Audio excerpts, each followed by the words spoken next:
What is going on, everybody? It is episode 621 of Pop Culture Crisis. My name is Brett, and I am here once again with my co-host. Would you introduce yourself, please? Hello, crisis actors. It's Mary. Woman Wednesday is here again. I'm sure Brett is so excited for it. Just vomiting into my energy drink right now. We don't have both Sarahs with us, but we do have our favorite Sarah. How are you doing? Oh, thank you. Hi. How are you guys? How you doing? I'm doing good. Staying loyal. Going What's the strong. bev we've got here? This is a iced coffee with just a touch of half and half and a lot of milk. Yeah, that looked like more than just a touch. Like, that's basically milk. That's just milk. There's a little splash of coffee in there. Splash of coffee.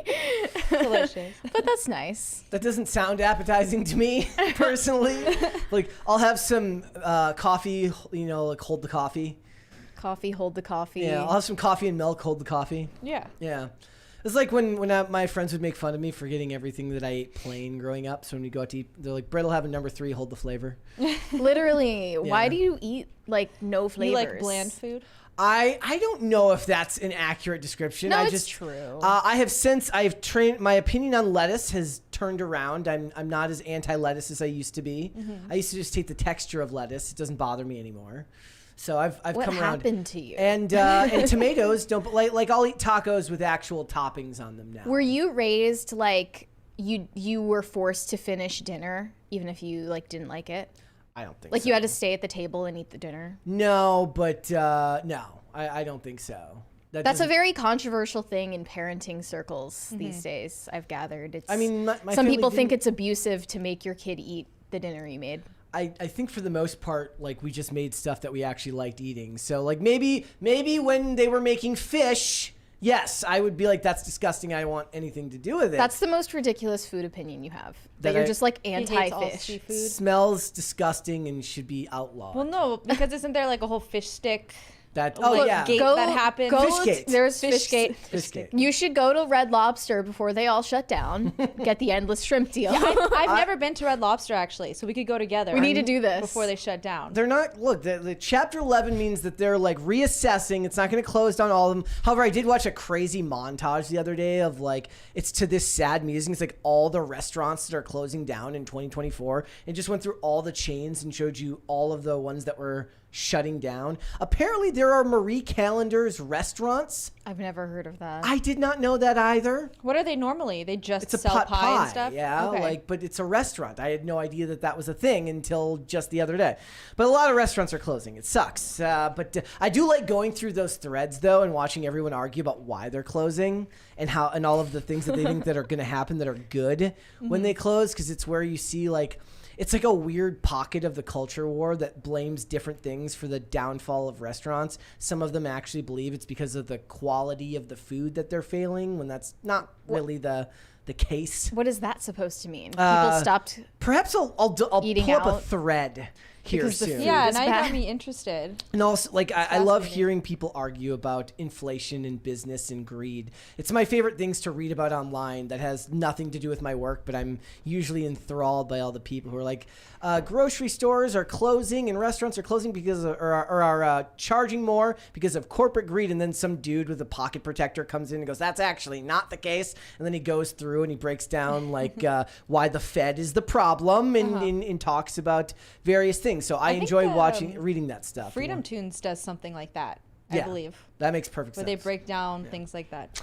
So what are we going to talk about today? Well, we got a bunch of stuff to get into, but before we do, would you hit the like button on this video and subscribe to this channel? If you have not subscribed here yet already, please and thank you. Share this video with friends, family, loved ones, and people that hate you as well, so that more people can come in and share it with their friends, loved ones, and haters, so that everyone can subscribe to the channel. It's the best way to help. Especially the haters. Especially the haters is the best way to help this channel grow. So thank you for that. Also remember, all super chats $20 and over. You will interrupt the discussion. We will read those super chats right then and there, and then we will do our best to get back on topic. So what are we going to discuss today? Well, first things first, ladies and gentlemen.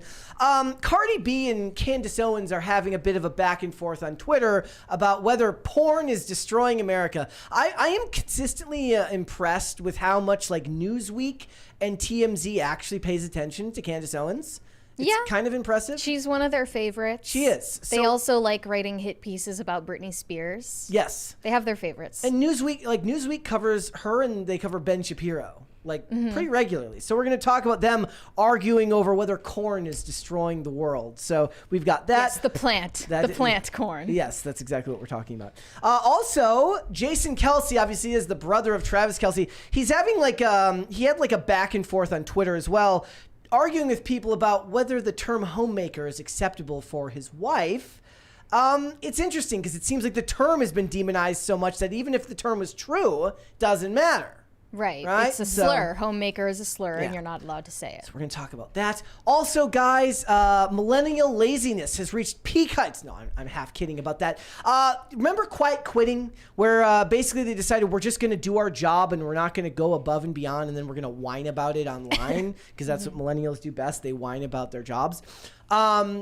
That now, instead of quiet quitting, they have quiet vacationing, which is where you have a laptop job and you go somewhere on vacation while still working and you don't tell your boss about it. I mean, if you're still working and you work remotely anyway, no one would be the wiser. Exactly.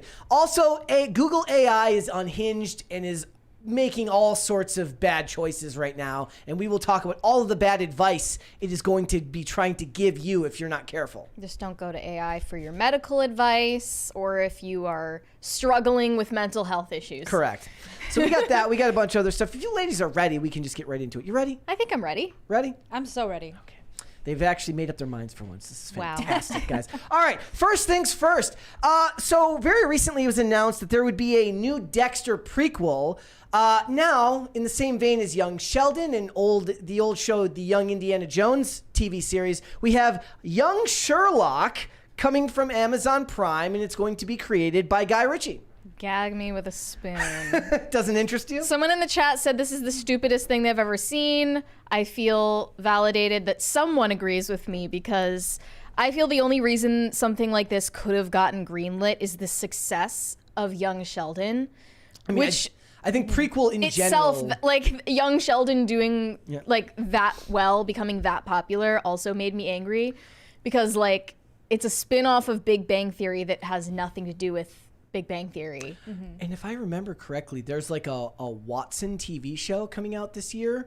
The race swapped Watson show with no Sherlock. Yeah, no Sherlock Sherlock is dead in that version of it, the one with Morris Chestnut. They also did Enola Holmes recently with Millie Bobby Brown. Yep. It's like just so bad. Not good. They've all given up because they can't live up to Benedict Cumberbatch as Sherlock in Sherlock. Or, in my opinion, also Johnny Lee Miller in the television show Elementary. But in general, this is based on the Robert Downey, or I'm assuming based around the same one that Robert Downey Jr. was, because that was with Guy Ritchie. Okay, so he's going to be playing the same version of Sherlock. Maybe they'll have flash forwards and have Robert Downey Jr. This is just such like gimmicky corpo slop. So this is what it says. It says, written and executive produced by showrunner Matthew Parkhill, who created Deep State and Rogue. I've seen Rogue. I did not see Deep State. Rogue was forgettable. Young Sherlock is touted as an irreverent, action-packed origin story of Sir Arthur Conan Doyle's beloved detective and an explosive, here's that word, reimagining, as they love to say, of the iconic character. At 19, Sherlock Holmes is disgraced, raw, unfiltered, and unformed when he finds himself caught up in a murder mystery at Oxford University, which threatens his freedom. So somebody's, framing him for a crime? They should have gotten Rian Johnson and done a Knives Out version of this. This is what That's a joke, happens, guys. Don't worry, I'm kidding. When all of our content is just slapped together by committees of corporate bureaucrats. I was thinking of the other night of some of like the shows that I love, how they could ruin them with like prequels. And I was like rewatching this episode of White Collar where he basically admits that he had like a $2.5 million diamond that he stole years back that nobody knew about, and it was like literally sitting on a statue in New York City and it was like covered up with plaster. And he talks about the night in France or wherever it was that he stole it. I'm like, oh, they would totally do like a prequel of like just that case of just him stealing that, you know? The heist. Of just the heist. Yep. It would be the worst thing you've ever seen. Not every story needs to be told. That is correct. And you don't have room to improve. on certain stories. So it says, in Young Sherlock, we're going to get an exhilarating new version of the detective everyone thinks they know in a way they've never imagined before. Someone commented, when will we get nursing home Sherlock? Now that's what we want to see. Solving crimes at the nursing home? Yeah. I'm down. Elderly abuse like scandals. Somebody kicked a cane out from somebody, like an old lady, and they're like, we have to figure out who it was that just kicked the cane out of that. Who started the STD outbreak? Well, people do make shows for the elderly. It could work. It could be a hit. Yeah. Look, that's not to discount Guy Ritchie, who is a very successful director, but again, this is him producing it, not directing it. So that's not quite the same thing. I'm sorry. He is set to direct and produce. So if you liked The Gentleman on Netflix, or if you're a fan of his movies, look, I liked The Ministry of Ungentlemanly Warfare. I liked Wrath of Man. I've liked all of his older movies. So if you're a fan of recent year, I like The Covenant. I'm just going off recent year Guy Ritchie stuff. If you're a fan of recent Guy Ritchie stuff, and especially if you were a fan of the Robert Downey Jr. Sherlock Holmes movies, you may at least be able to see something in its content that has a similar style to that. But that doesn't mean it's necessarily going to be the most interesting. Also, Young Sheldon had a lot more episodes than just an 8-episode arc. Because it was a network show on ABC, was right? That show actually funny, or was it the forced laughs like The Big Bang Theory? Well, I think they went for a more like dramatic, emotional route with Young Sheldon. Like people were actually crying at the finale, and it was serious, was nothing like Big Bang Theory at all.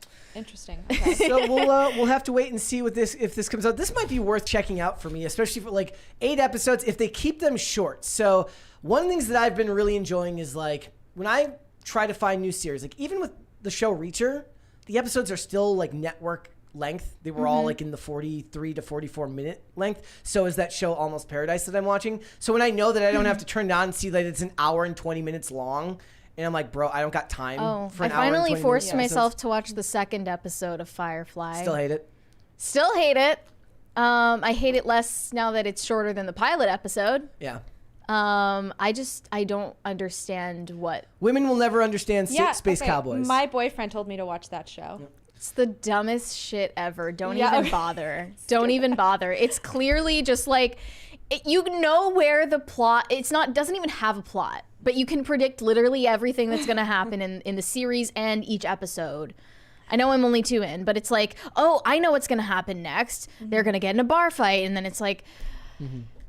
And then they have the prostitute character that all the guys are jerking off over. It's just stupid. That was a pretty daring thing to do on network television back 20 years ago. Like that character for there to be a prostitute. Oh, this is a 20-year-old show? It's older than that now, I think. Oh, wow. Yeah, basically, I just think it's very Reddit because it's like easy way to get Reddit karma, say good things about Firefly. Well, easy way to get like downvotes on Reddit, say something bad about Firefly. When did Reddit start? I think this show came out before Reddit was a thing. Okay, it has a whole subreddit dedicated to it of people who are like ideologically, dogmatically loyal to it for no reason. I thought it was only based off what they believe it could have been, not what it was. Well, that's the long and the short of it is like Good people criticism. look at it in the legacy of the show is what could have been. As good as it was, it's about what could have been with the show because Fox didn't know how to handle sci-fi back. When did it come back? Like, why is it so popular now? It never lost. It's just a cult classic. But like with everything Joss Whedon has written, I know that he was like really influential and other people copied him, but I've already heard these stupid quippy lines like 12,000 times. It's different if you live in an age now where it's been copied 1,000 times as opposed to growing up in an age when it was new. There's no rewatch value. Unless you grew up with that and it hits you in a different way. Same with Buffy though. I mean, Buffy was like way more tolerable to watch than this, though. Might have to go and start rewatching that one soon too, Yeah. just to do Have at it. But also remember, guys, there is a Dexter. There is going to be a Dexter prequel coming out called Dexter: Original Sin. I have no interest in this. Michael C. Hall's performance in the show is really what sold it to me. him and James Remar, as his dad. So, and Jennifer Hall. Like, I don't have an interest in seeing what another actor's portrayal of this, but prequels in general are a hard sell for most people, as Furiosa is figuring out right now at the box office that nobody wanted a Mad Max movie without Mad Max in the actual film. Yeah. So, all right. This is 110% fake news or a rumor. We don't Either know or, it's fake news but yet. I thought it was interesting. It says, I hear that it's actually, this is literally an account called My Time to Shine Hello. Also, We've used this account before. Okay, I saw that somebody said that, this is a complete aside, that Marvel has learned the identity of the leaker who leaked the Captain America. Oh, of the toast. Yeah. Dude, can we get some toast or whatever? Can we get some toast? Whatever it was. So it was an employee, they didn't release it, but they said Marvel has figured it out. They know who it is now. Jeez. But this person says, I hear it's actually Sydney Sweeney that Marvel wants to play Blonde Phantom. Let's go. So she's gonna beat out Taylor Swift for the role. I mean, like that's a good bet right there. I say go with Sydney Sweeney as your longevity bet. You can't go wrong with either. I think you can go wrong with Taylor Swift. I do. Yeah. Would Sydney Sweeney really do a Disney Plus Marvel series? Feels like she's above that now. She is above that now. Yeah, it'd actually be a bad move on her part. Oh, thank Especially you. after Madam Web. I said Jennifer Hall, Jennifer Carpenter. Sorry. Thank you guys. She Keeping me honest. She gave the superhero movie a try in Madam Web. It didn't go well. She said, I met the people I wanted to meet through doing that, and I'm going to walk away now. Yeah, so I don't think this would be good. Superhero stuff. We don't need Sydney Sweeney to go down that pipeline. It would ruin her. She wouldn't ruin it. It would ruin her. She doesn't need them. Neither does Glenn Powell. No. So, but also Taylor Swift doesn't need them. So I don't really understand what they're going for here. Yeah, I do love the idea that Taylor Swift's like, look, you're going to have to, like, she writes a number down. She's like, this is what I'm going to lose by taking time out of my busy day. They're actually going to give her the 300 million alpacas. They would have to or whatever it was that Johnny Depp wanted from Disney. So go with that idea what you will. I mean, she would work as Blonde. She could work as pretty much anybody. Yeah, I say do it. But there's more, guys. I thought this was a very interesting trailer. I'm going to show this to you guys. I watched this earlier. It says George Clooney and Brad Pitt reunite in the tense trailer for a movie called Wolves, not Wolves. Wolves. Yeah, that bothers me. But I'm going to have to watch Ocean's 11 soon. Again soon. But let's go ahead and watch this and tell me what you guys think about this movie so far. Or what could even be like a really good movie that has a lackluster trailer. Is this a lackluster trailer for you? To me, it's a lackluster. I mean, it just might be preferences in editing, I guess. Like it didn't need the line about admit it the thing with the cart was cool. Like it just felt like it slowed down the pacing of the trailer. But the thing is, I like both actors, and it feels like something involving both of these guys working together for the first time in a while deserves something that just feels like it hits a little bit better. But when would be the last time they were on a project together? I mean, Oceans was what, 2001 or something like that, and I don't even remember the last time Clooney acted. Yeah, I thought he just existed. Got married and said peace out. He did that one movie where he was an assassin or something, right? I have no idea. He did a couple movies like where he was after Ocean's 11 and 12. I mean, I don't think they did that well. So I think he kind of fell off the face of the Hollywood map for a while. I just, something about the pacing of the trailer just didn't work for me. But the concept of it is good. And the dialogue is, for the most part, other than I think like the parts of the dialogue that didn't work for me was because of the beats in the editing.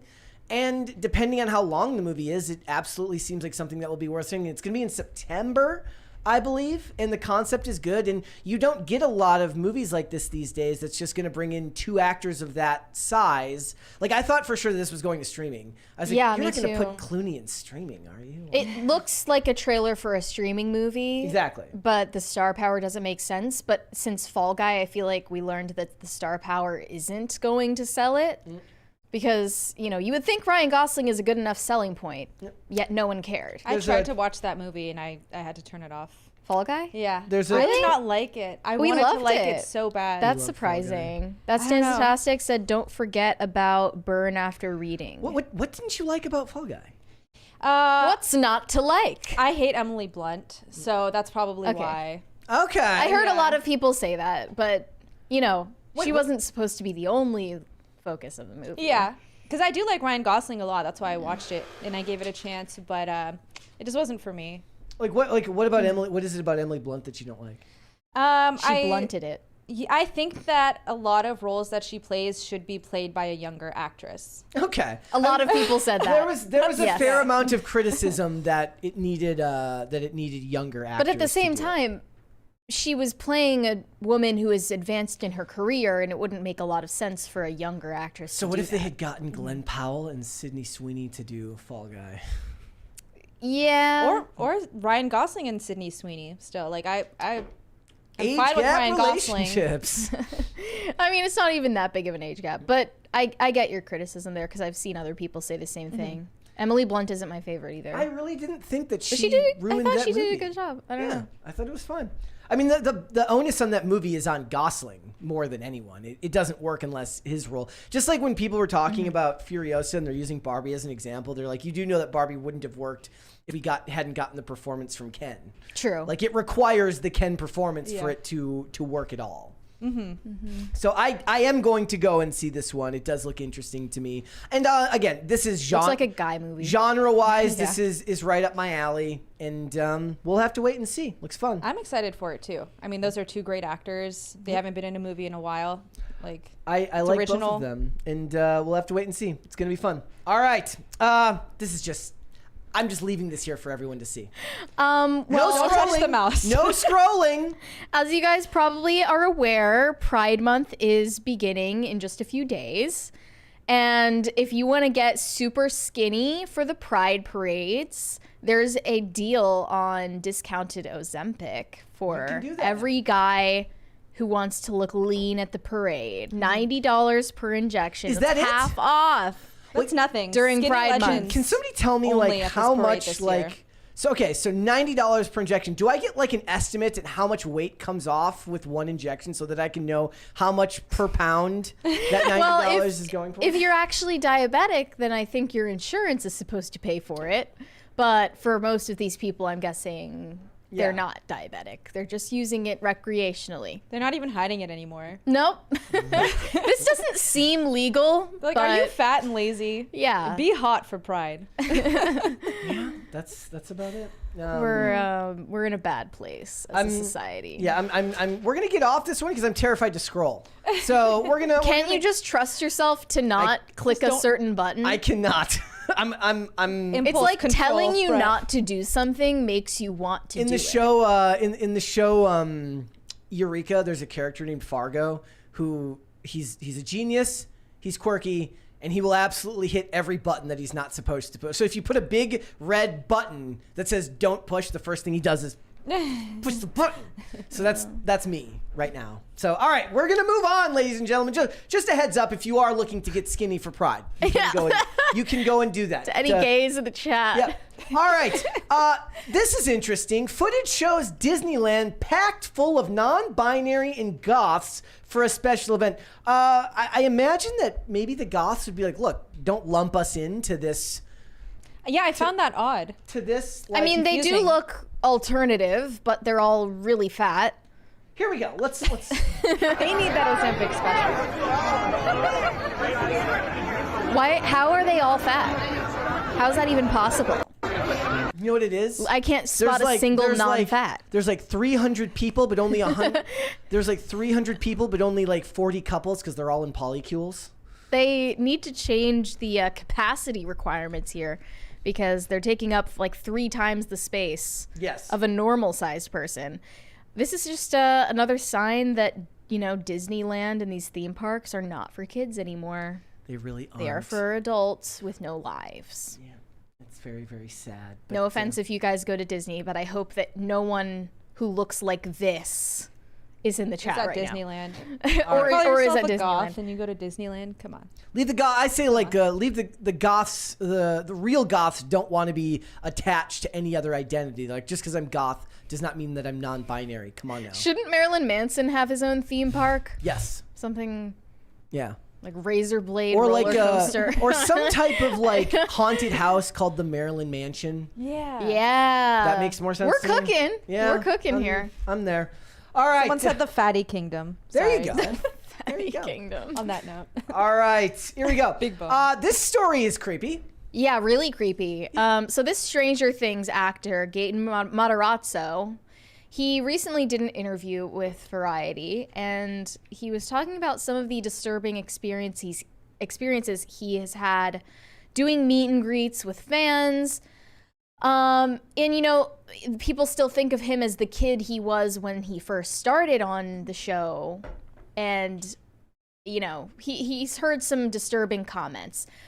He said these are uncomfortable encounters with Stranger Things fans, including a few butt grabs. So that's not legal. A mother in her 40s telling him, quote, I've had a crush on you since you were 13. And I was like, that's upsetting.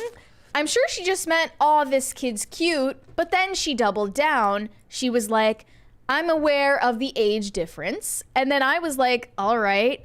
And her daughter was with her. And her daughter goes, Mom, WTF. And that's, you know, I don't even know what to say. Well, you know what? What is he supposed to say to that? Like, thank you? Did you see so there was an article that came out recently about the epidemic of like female teachers that are sleeping with students, and the article was labeled "Cougars in the Classroom: The Rise of Pedophiles in female pedophiles in classrooms." Well, here's the first problem. You called them cougars in the classroom rather than calling them what they are, which is, you know, rapists. Yep. Okay. Yep. So predators. That's the issue, and until society, you know, looks on them with the same scorn, derision, and anger that they look on the men who do these things, then you will see this as something that people feel completely comfortable coming out and saying, because they'll think of it as innocent. And he said this was very recently. He's 21 now, but I don't know. So what they're saying is like he had the potential to be. So he could be hag-maxing right now. That's not the woman saying like, oh, I have a crush on you. She was specifically wanting him to know like, I found you hot when you were 13. Like, what?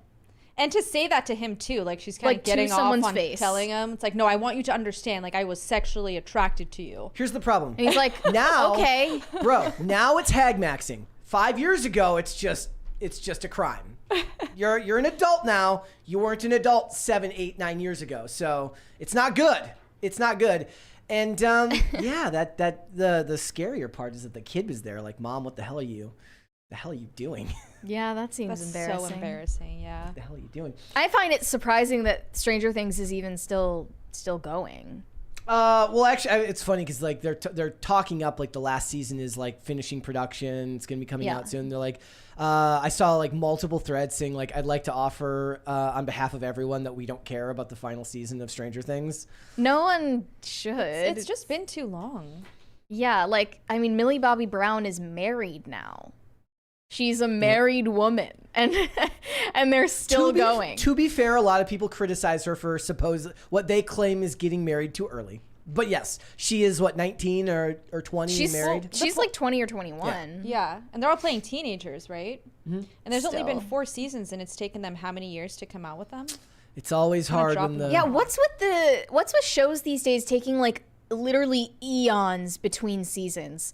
Like the output for these shows when they were on network television was so much higher, and the wait for the turnaround of each season was so much shorter, and the quality of the stories were way better. And the seasons were longer. What's going on here? And you'd be lucky to get 8 to 10 episodes on every new season of a show now. Like, a lot of people will never understand the grind of doing 22 or 23 episodes a year and doing it 9 months out of the year and having like a couple months off and then you're right back to it. There's one thing that there's a lot of things that separate those. The number one being advertisers, meaning that there was a surefire way of seeing how much money that these shows were bringing in versus weekly updates on audience numbers that just seems to fit the business model better than what they're doing now, which is basically taking a gamble that even though this season did well, we're going to now rush production of season 2 and hope that the second season does just as well. When I watch a show on streaming,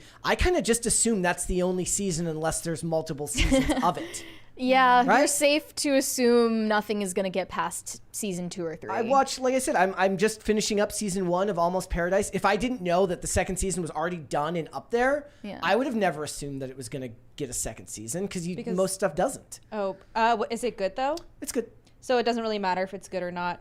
They usually just don't continue on to the second season. Again, like when it's on network television, they can point to numbers. Like, this is how many people tuned in. This is how much we charged advertisers to run commercials during the show. And those shows don't just air once. They air on repeat.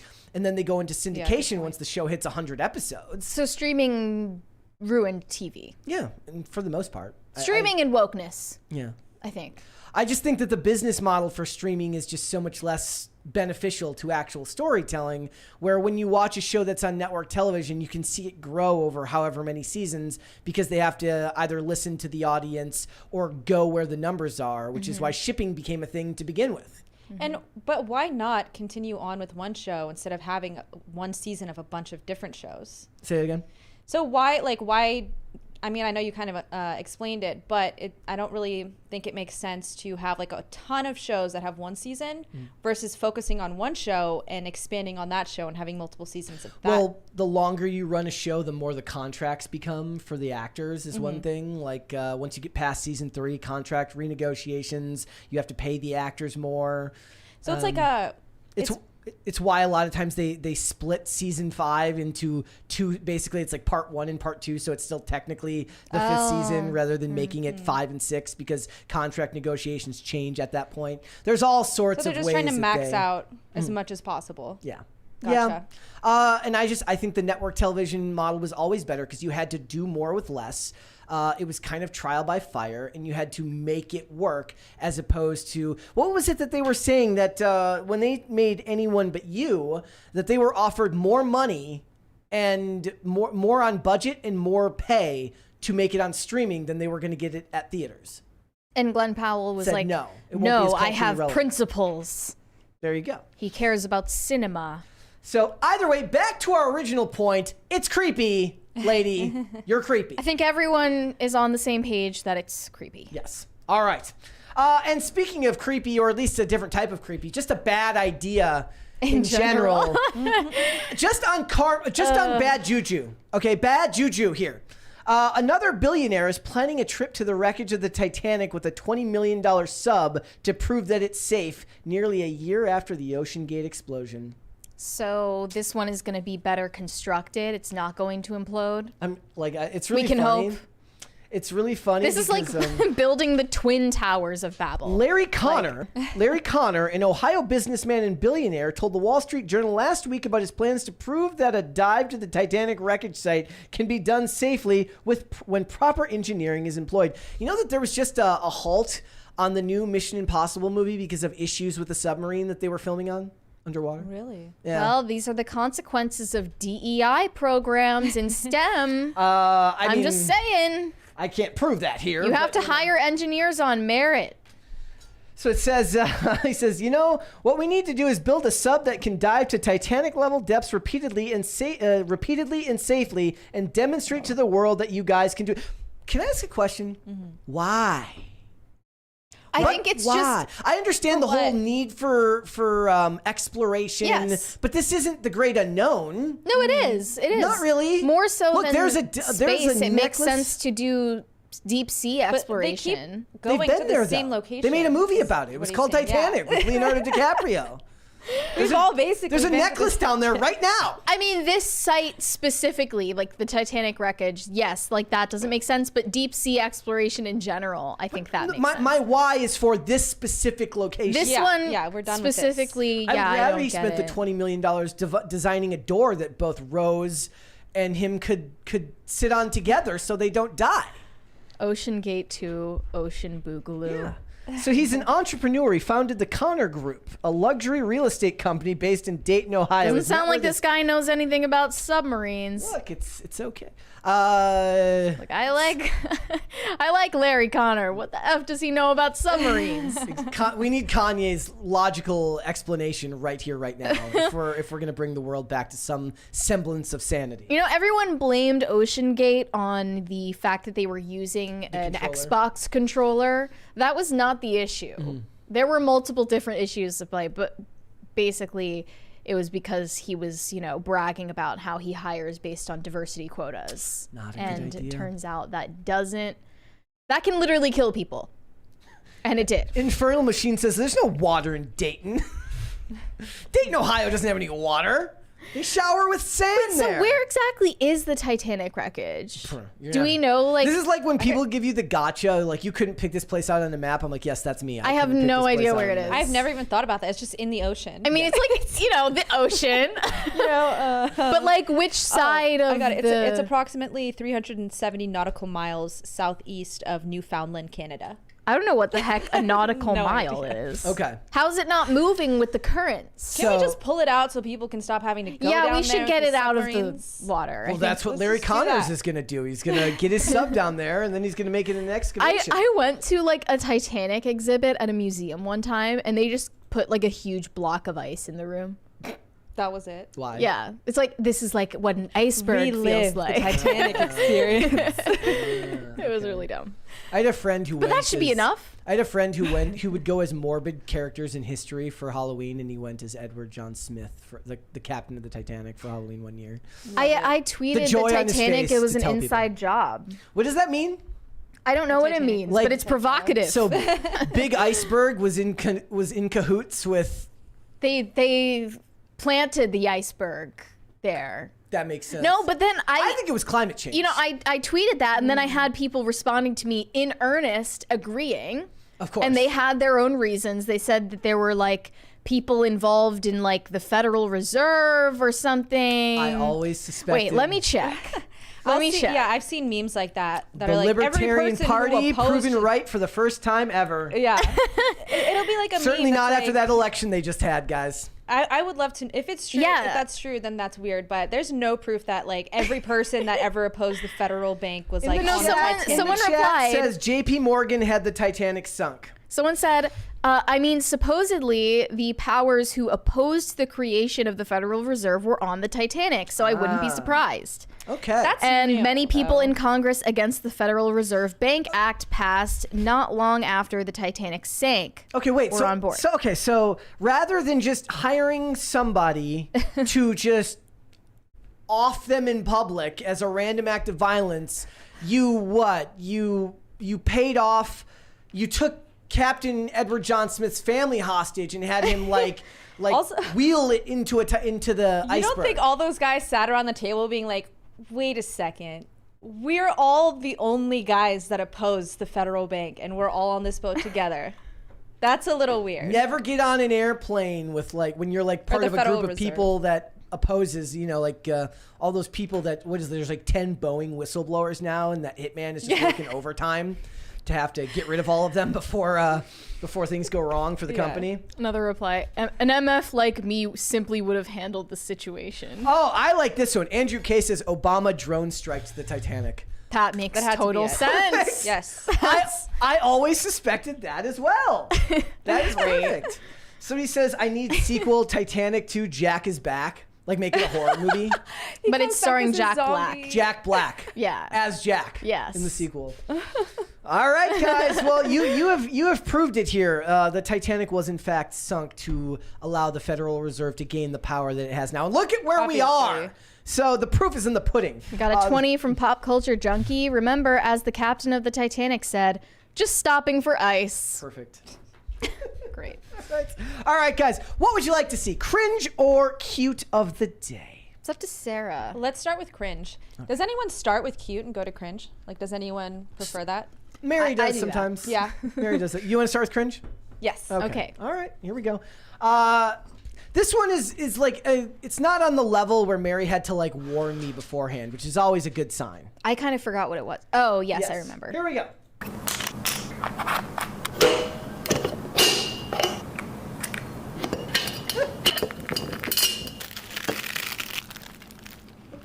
It's like it's a baby. I think Phil or somebody said Stanleys are just Jeeps for middle-class white women. It might have not been Phil. It might have been somebody else. I'm going to drink from my Stanley right now.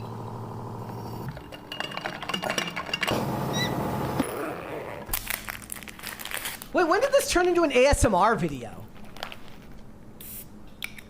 You need your perfume. ASMR. Hate it. Hate the sound of it. What is that?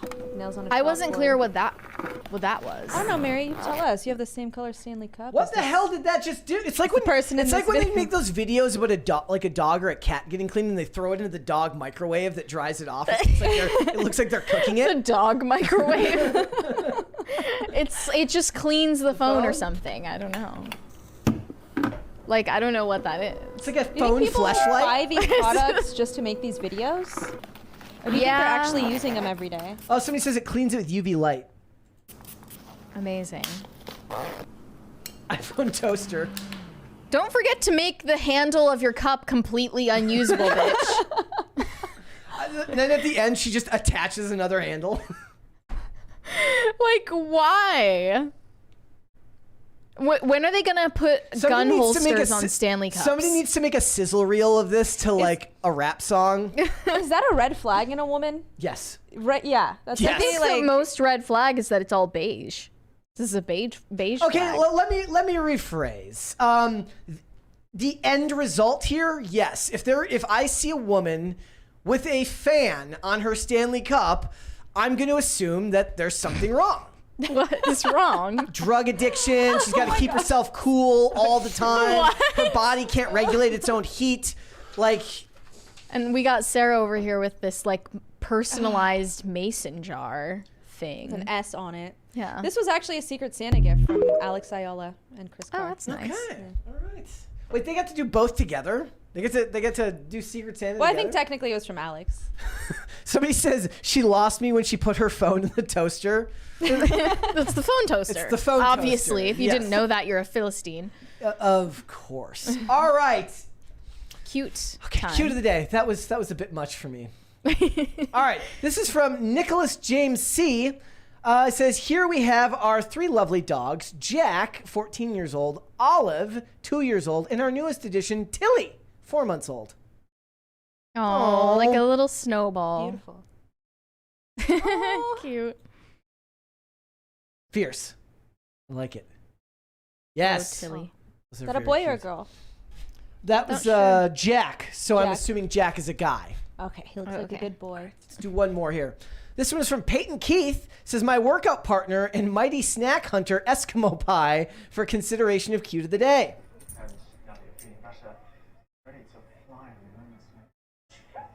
No. No, pick up the treat. What is that?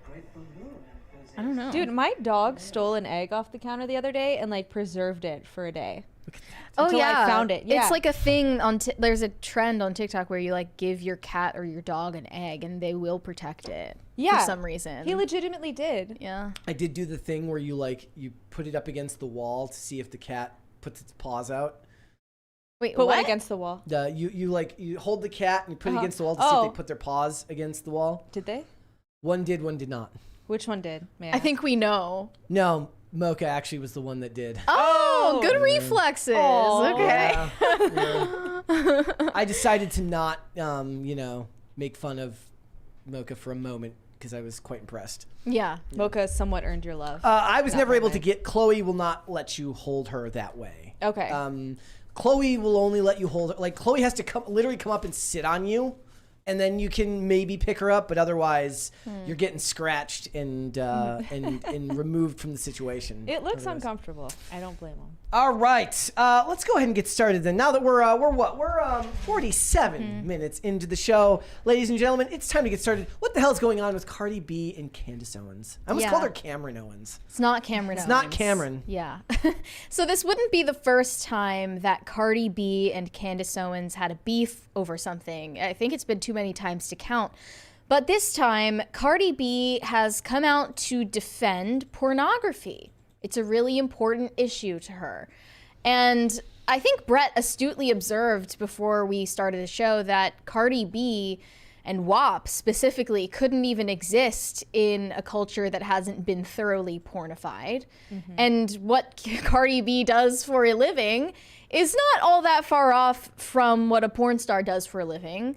But I'm sure that the arbitrary delineation between the two really matters to her. Oddly enough, like I would say that would have been true like 10 years ago. These days, I don't even know if it's necessarily true. Not because they actually do have a problem with it, but because they'll be dunked on if they claim that it was like we talked about somebody recently where they were like, excuse me, I've never done porn. Not that I have anything wrong with people that do that. So it's like you're allowed to be indignant if somebody suggests that you yourself do it, but then you have to then in the same breath say, not that there's anything wrong with that. It's like the Drea De Matteo thing where they were like, how dare you call my friend a hooker? Not like there's anything wrong with being a hooker. Yeah. I don't believe you that you that you feel that way about being a hooker, actually. So this all precipitated because Candace Owens posted last week the following tweet: ban pornography. It is a psychological weapon intended to weaken our men. And it caused a lot of controversy. Thank you, guys. Hold, please. Crisis parties are a psychological weapon used to weaken men. I'm kidding about that. Give us more crisis parties. Yes. So this got reposted a lot of different places, but Cardi B found it on Instagram, and she decided to throw in her 2 cents in the comments. So this is what Cardi B had to say. OMG, why y'all so against porn? Is it that bad for y'all? I enjoy it, but I don't know. I guess is like a 6-time-a-year thing. I personally don't feel no connection or addiction to it. Just a little quick 1-2, ... Nothing like real intimacy. And then she continued, how? It actually should teach men how to please a woman. I think that if you asked the International Conference of All Women Everywhere, that they would disagree with Cardi's take. But, she believes that porn actually is helpful for men.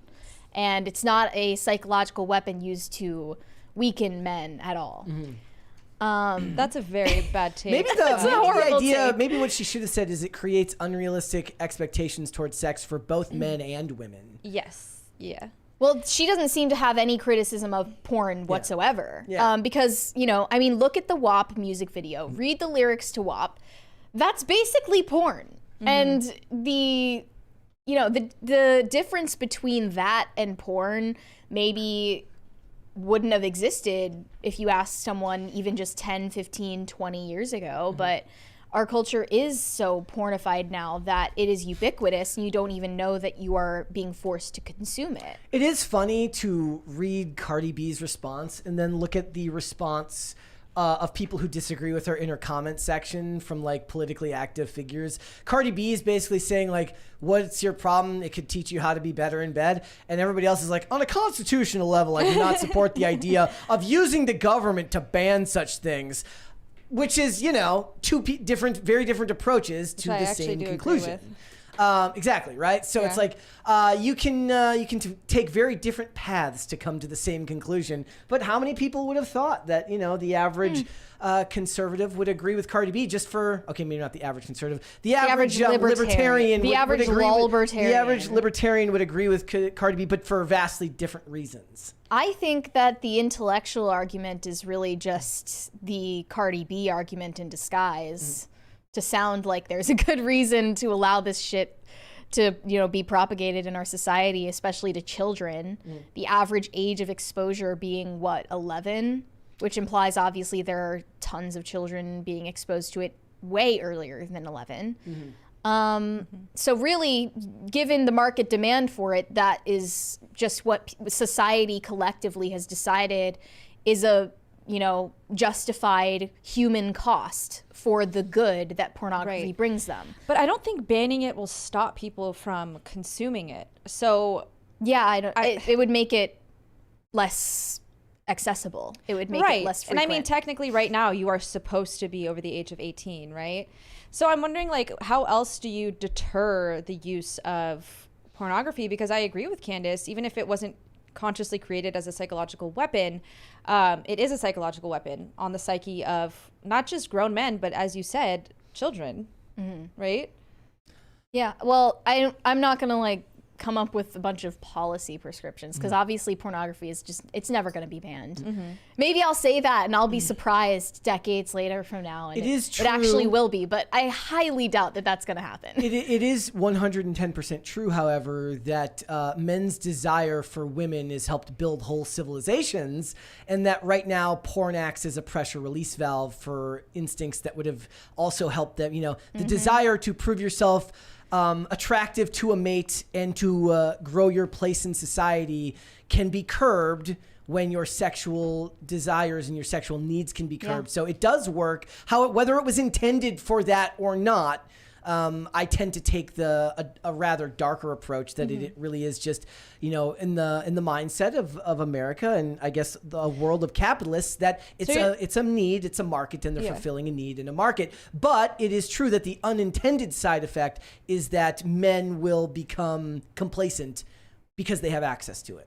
That is true. Well, yeah. Who said men did way more stuff when boobs were harder to see? It's true. Yeah. They don't like. I don't know who said it, but that it's is, true. that is not. However, and like your lizard brain, really viewing pornography, the human lizard brain beneath all the wrinkles, it's thinking, like, especially for the evolutionary psychology of a man.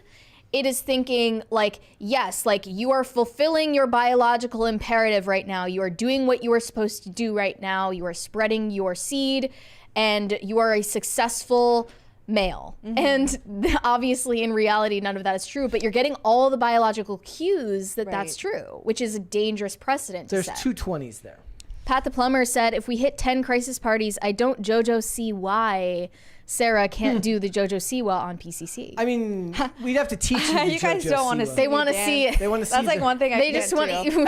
They want you to pretend to have a seizure. I guess you don't need to know how to dance to do the Siwa, though. And Mr. Anderson, awesome take on psychological weapons and banning them, and now do social media and women. I did not have my take was the truth of what I believe to be the truth of the matter. That does not mean that my stance on it is that the government should get involved and ban it. I tend to think that overreach from the government is always a bad choice.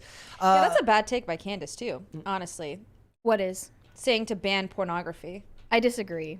I fully agree that should be what happens in any sane society. However, I don't think it's realistic. It's I guess saying it's a bad take is not really correct, but it's like it's an extreme reach that doesn't actually change the situation. Unenforceable policies like this It's always extreme, feel to me like the type of thing, like there's a reason why the right, not to turn this into politics, why the right campaigns on guns and the left campaigns on abortion, because they're problems that are omnipresent and they will always be able to raise money.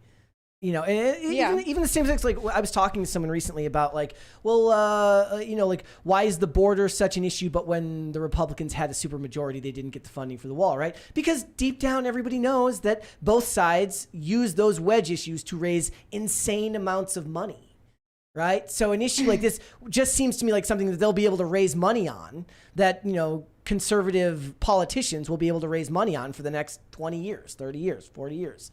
I don't think I've seen any conservative politicians talking about pornography as a social issue ever. I'm just saying It's that just it's now like, kind of breaking into the mainstream. it's becoming more like. mainstream Yeah. now. Like that issue. I have not heard a more single mainstream. politician talk about this. So it will be it'll be interesting to see whether somebody actually goes forward. It would be very, very hard to do anyways, and a lot of people will just tell you that it's something that the states have to decide for themselves anyway and do with the Constitution. I mean, I think it is a huge issue, and I would love for it to start getting addressed more. Although it's uncomfortable for people to talk about, we need to talk about it. Well, part of the response has been from corporations. So, like, for instance, I think Visa, MasterCard revoked their services for MindGeek Corporation once Trafficking Hub and other activists were starting to talk about how they have hosted CP on their websites knowingly. Oh my gosh. And that's been, like many different documented cases that's happened. And it's weird And how, nobody goes to jail for that? You know who the CEO of Facebook is, and you know who the CEO of Twitter is, et cetera, et cetera. You don't know who the CEO of MindGeek is. I'm just as ignorant. I don't know who the CEO of MindGeek is. I don't even know what MindGeek is. Solomon But I Friedman. figured it out. company of Context. Pornhub. Solomon Friedman is his name. Yeah, but nobody knows that Yes. because nobody talks about it, and that's they don't go into the media and talk about what they do for a reason because they don't want to get found out for all the illegal things that they do. Yeah. But I agree with it in principle. I don't think that pornography is going to be banned. However, there are other intermediate ways to deter people. I just always get like the spidey senses go up whenever it becomes these things where I'm like, this seems unenforceable.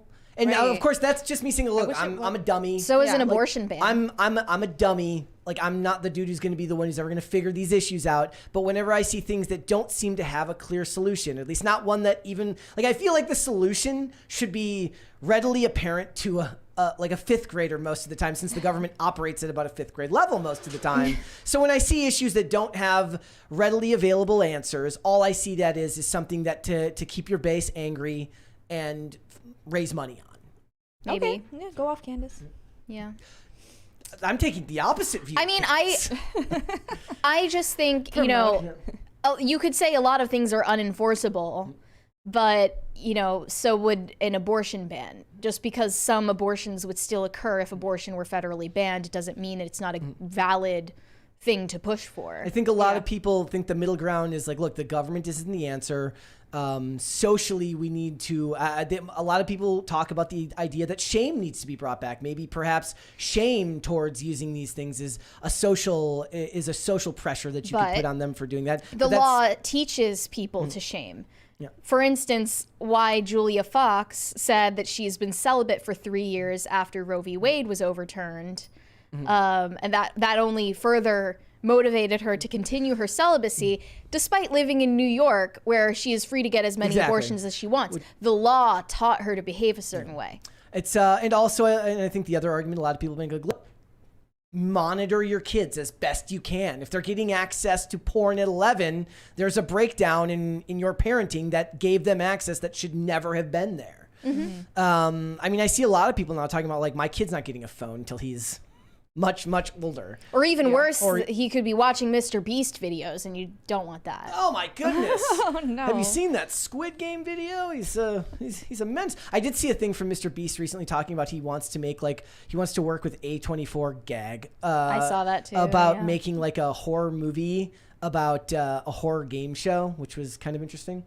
But yeah, okay. So with that being said, I still have no idea why it is that like it is just always interesting to me how the mainstream media is like, Candace Owens, let's talk about her. I'm like, well, Cardi B is clearly obsessed with Candace Owens, and she needs help. How does she even know who Candace Owens is? I feel like They've beefed before. I feel like they agreed on, or no, maybe Candace Owens and Nicki Minaj agreed on something. I think Cardi B made that video talking about how groceries are getting way too expensive. She did do that. And like all the conservatives were like, yes, it's Biden's fault. I always like the cut of her jib.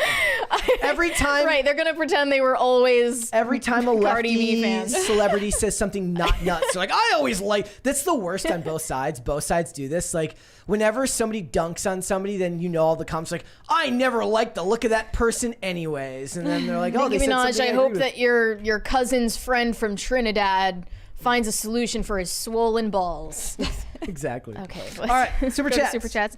Shane H. Wilder said, "Happy Woman Wednesday, Brett, Mary, and Sarah. There will be a new Cast Brew meme in honor of Ian's graphene experience tomorrow."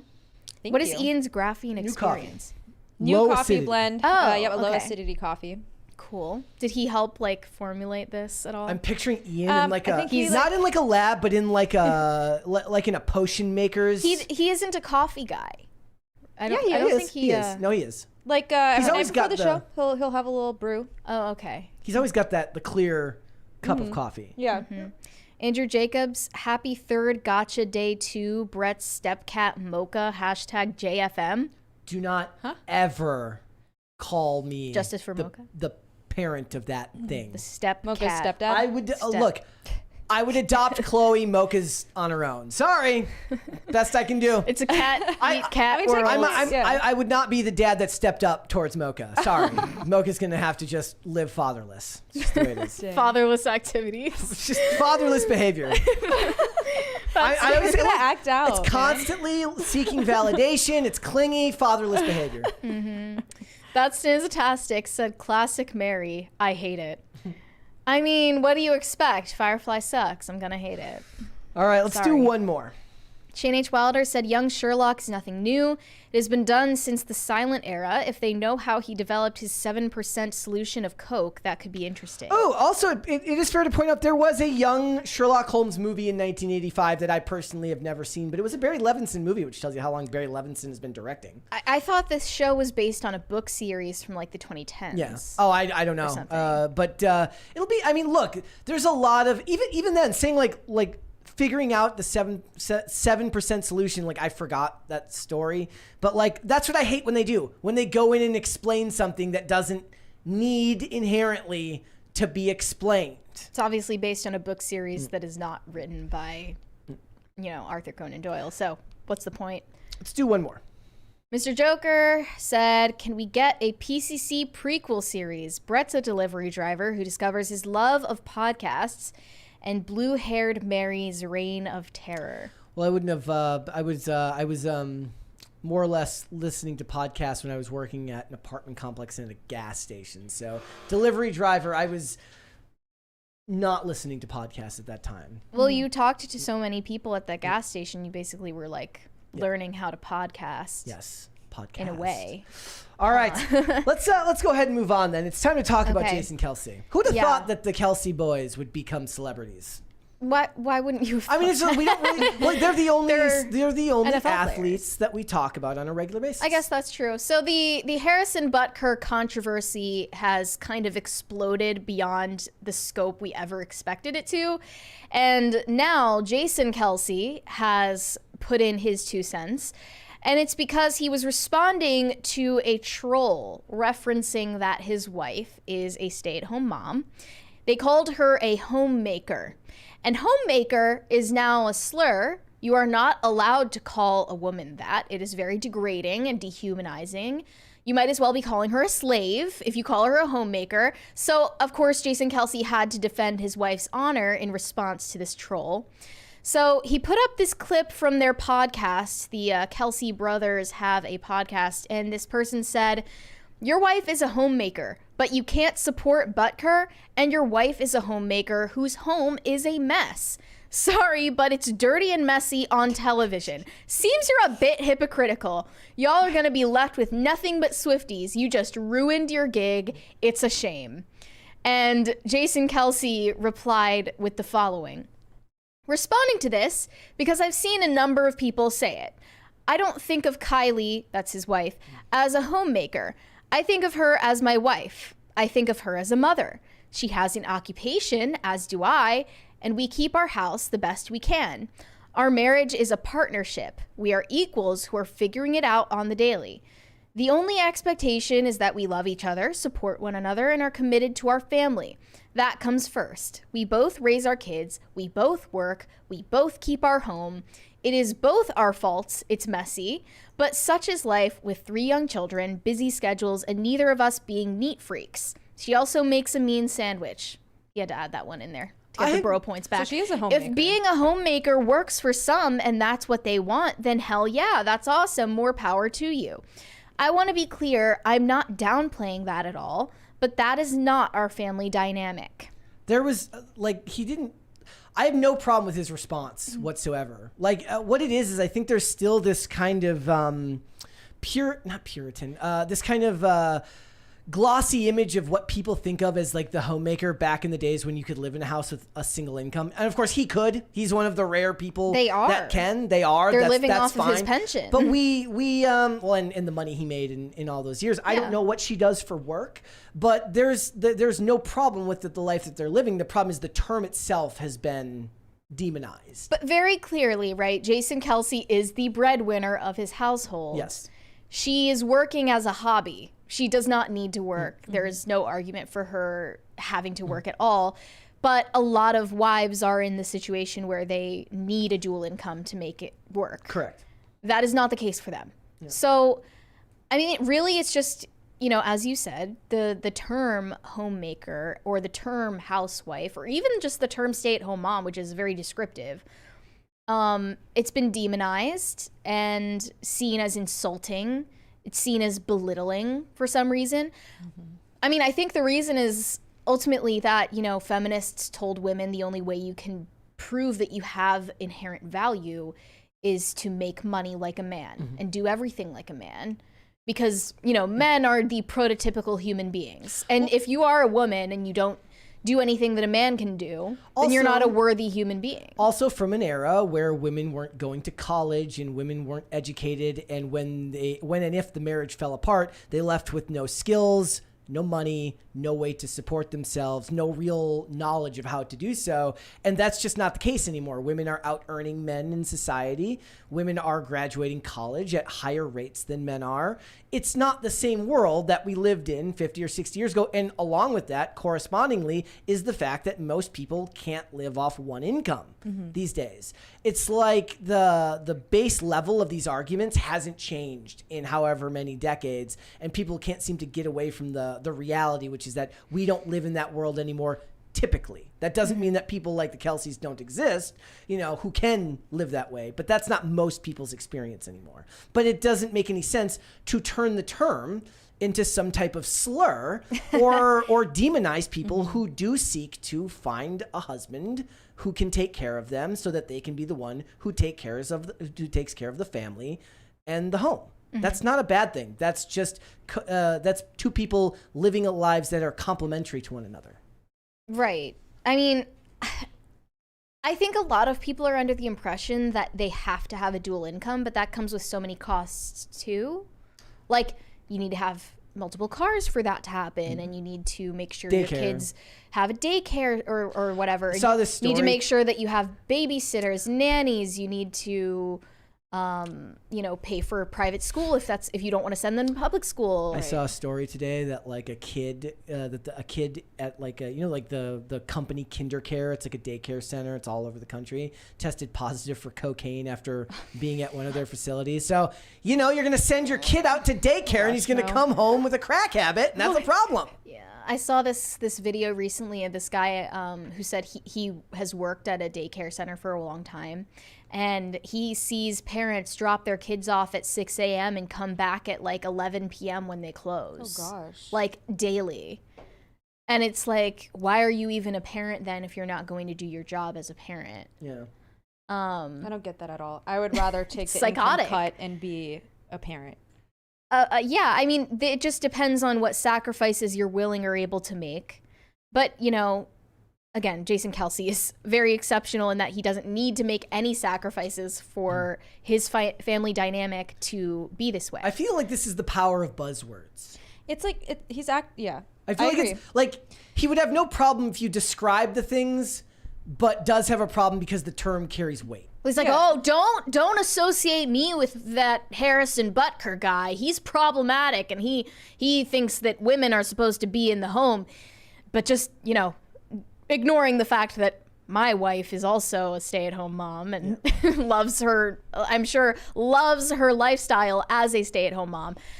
But, he has to draw a line in the sand between unproblematic Jason Kelce and problematic Harrison Butker. That's what he's doing. He's and to his detriment. Like, society forces you to have an opinion now. Like, because he's 6 degrees of Kevin Bacon away from Harrison Butker now, because he's the brother of a teammate, right? Right. Like, it's not like they're even friends or know each other. He just knows a guy who knows a guy. Yeah. And therefore he has to have an opinion, and he's only allowed to have one opinion, even if he disagrees, which there's no indication that he does. Do you think it's a cope? Because he's like, yeah, my wife is home all day and the house is still dirty. Yeah, it's like, what is she really doing anyway? Well, he said she has a job. She does have a job? Well, he says she has an occupation, as do I. Her Instagram links to like something from Dove. So maybe she works for Dove. She just does like I don't know what she does. Brand deals She could be doing brand deals. I don't know. But the point is like, we don't live in the world of the 50s and 60s, and your role at home is very, very different now than it was back then. You're leaving money on the table if she can't make some money off the social medias for you. Yeah, it's true. It's true. What you doing? You're not capitalizing on all your assets. But then it's like, it's confusing because if you guys are both working and you're, you know, as rich as Jason Kelce is, just get a housekeeper. Like, is that also a buzzword you're not allowed to use now? Super cheap. Maybe the idea is that, like, look, I don't mind living in a slightly messy home, but I do mind the idea of a stranger or somebody I don't know that well spending a lot of time around my house. Like, there is nothing wrong with not needing your home to be, like, you know, completely clean all the time. It was kind of dumb that they commented that. Right, I bet the heckler doesn't have kids because you would need to hire a housekeeper to follow those children around for life. I actually tend to be like one of those people when I see, like, when you see the 23-year-old female influencers that live in these just cold, vapid, you know, condos and really nice high rises. That's not realistic. That's not something a family lives in. The house of a family is in constant chaos and constantly being cleaned, and that's the battle. No matter how much you clean, it always needs more cleaning. The idea that the home is going to look perfect screams fake to me, not like that of a real family. Yeah. It's it's kind of like if you watch the Kardashians or something, everything looks spick and That's span exactly perfect. what I'm saying. It is not real. Spick and span. I like that. Candace Owens also replied to Jason Kelce in this exchange. She said, "Your wife is in fact a homemaker. You just don't like the label because you've been brainwashed by radical feminists, like the one your brother is dating, to believe it's a dirty word that implies inequality. It doesn't. Men and women are different. Those differences work together to form a happy family. The Bible has the answers, not pop stars and their journalists." Like, you could have just stopped before you got to the second you brought up the Bible, he disengaged from every single thing you just said. Aren't they like Christian or something? It doesn't matter. Am I just assuming that because they're like affiliated with the NFL and like Republicans vaguely? Who? Like Jason Kelce looks Republican. No, Are they religious at all? They look like middle class people that haven't thought about religion in 20 years. And here's the thing: even if they were, the moment you brought up religion, he's like, "You're a nutcase. Leave me alone." But like, I don't even know if this means he was brainwashed by radical feminists. I think that he's just lived in a feminist world for his entire life. Yeah. That's not really... It's not brainwashed as much as that's just his world. Yeah. It's not your world. You're not supposed... In a society 30 years ago, you two would never interact. Most stay-at-home moms out there, you know, just living their lives in society also don't think that they're taking some kind of anti-feminist stand. Yeah.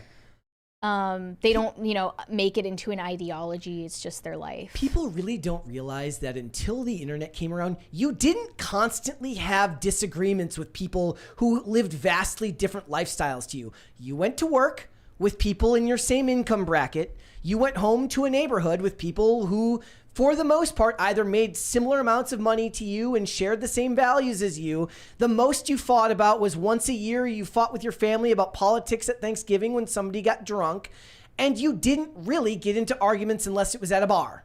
Okay? That was the extent of human beings disagreeing. It's really kind of still the same way in the real world. If people believe that just suddenly 30 years ago, a faceless person being able to just dunk on you for your most closely held beliefs hasn't had an effect on society's ability to get along, they're wrong. I can't believe he responded. Like, he's acting like he called his wife a home wrecker. Yeah, it is wild that he felt that offended by it. And he kind of leaned into it anyway. He agreed with the heckler or whoever the troll was by being like, yeah, you're right. She's not a homemaker. It's like, yeah, that's the point. In the chat, Sarafe23 says the demon in Brett doesn't like the mention of God's word. I am merely... The demon in Brett? Oh my goodness. Be gone. That's kind of dope, so thank you. But enemy! You are my enemy! But the point I see you, enemy! The point that I'm making is that in a drinking your children's blood. You have to like you can't just casually drop that into a conversation. Well, no, it's a tweet though. It's not meant to liken to a conversation. I mean, you are my enemy. Calling a conversation on Twitter, an actual conversation. It's like I think I saw someone say it's like slamming your dick into a car door repeatedly and calling it sex. The second people bring up, and I'll be completely honest. The second people bring up, Mary, get the spray. Bring up God in this type of discussion. I feel the same way when people bring up racism in a discussion when it's unprompted and it has nothing to do with the prior talk. You have to have that conversation with someone you have a rapport with. It makes you sound very sheltered. When you're like, well, according to the Bible, it's like, dude, look, I agree with you. I just poured water all over myself. Perfect. Mary, why have I done this like a million times? It was the demon in me that okay, I'm going to go get a paper towel. Hope it's holy water. Perfect. Sorry. I was just merely saying that it's not easy. You can't just drop that into casual conversation and not expect a person who isn't initiated into what you believe to do anything other than possibly disengage. It's their less eyes will glaze fruitful. over. Yeah.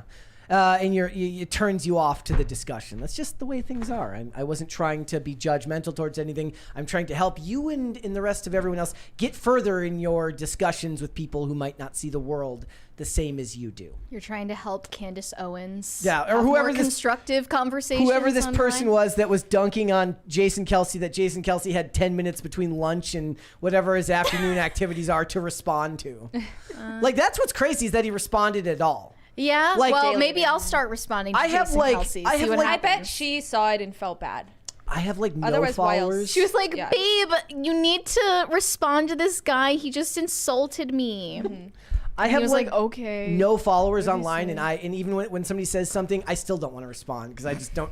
I'm like, I got to formulate a response. I got to write something, and then they're gonna write a response, and then I'm gonna be sucked into this discussion. It just sounds horrible. I'm just gonna not respond. I don't care. Yeah. That's the real superpower. Not caring. That is a superpower. All right, let's go to super chats, shall we? Alfred LaRock said, Mary, so sorry you're not old enough to love George Clooney from ER. I mean, even I'm not. From really. what? That's so the show. Yeah, that was like 1995. So I'm not even old enough to love George Clooney in ER. Rhaegar Targaryen said it's bad hot take day and chat didn't get the memo. What is the Firefly my bad hot take? I thought hot take implied that it's a bad take.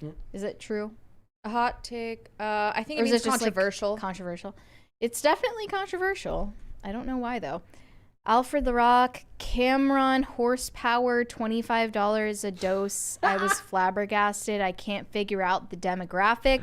Black golfers. I know golf circuits are targets for the other male enhancement. Wait, so the idea. Remember, Cameron went on the video with CNN and was advertising. Yeah. So, is the idea that he's going for the black golfer demographic because they particularly need male enhancement? He was doing an ad for them. I need to get a 5-hour energy and put it in one of those and just randomly drink it on stream.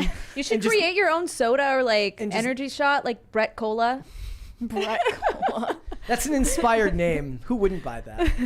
From the company that brought you Timcast, Brett Cola. Great stuff.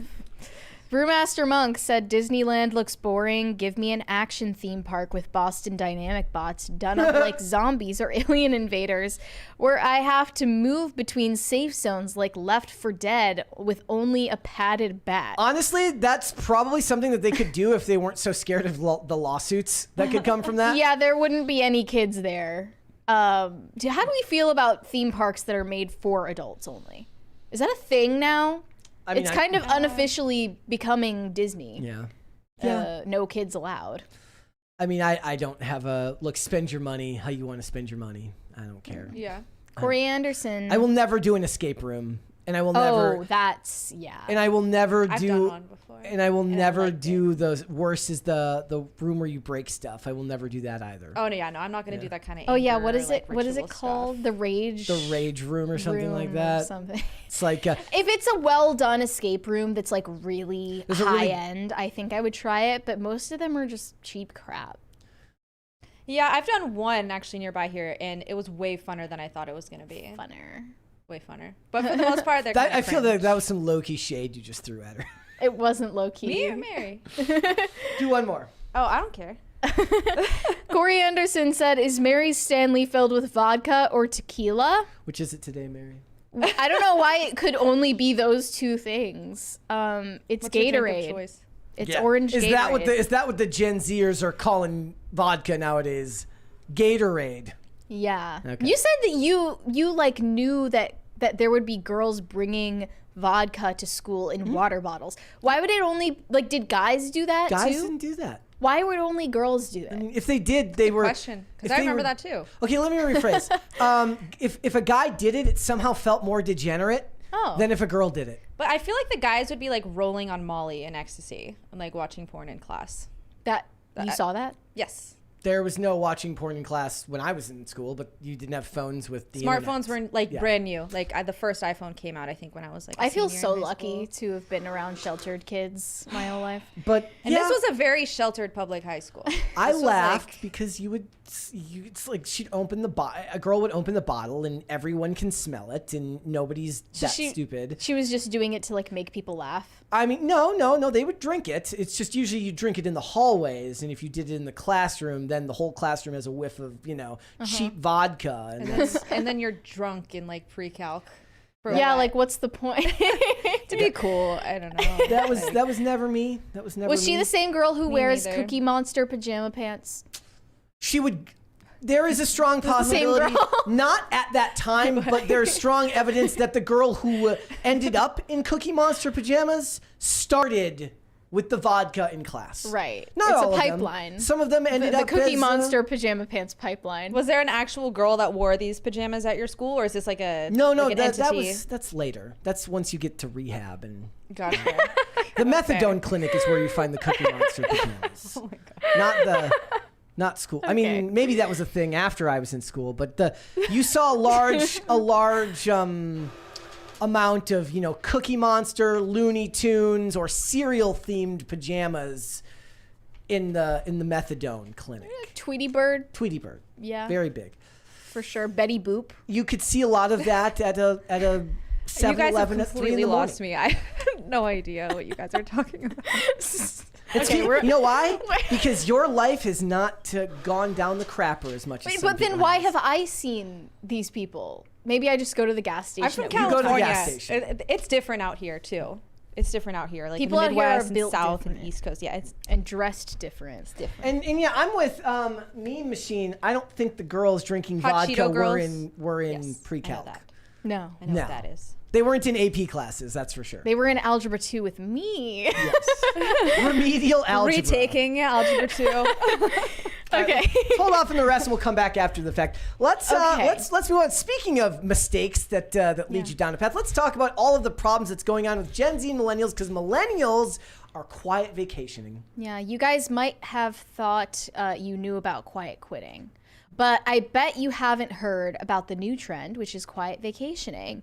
Millennials are deciding to go on vacation without telling their bosses, and they're just keeping it a secret because, they feel like they deserve that time off. And you can stick it to your boss by working from home from not your home. I feel like this, like if you've been at a job and you've been, you're a laptop employee, and it's been 6 months since you've had to go into the office, you can pretty safely assume that you can take a few days away and still do your job. My roommate Yeah. during COVID did exactly that, and he has not come back from Mexico since. It's been about 3 years. Oh my goodness. That's 3 years. crazy.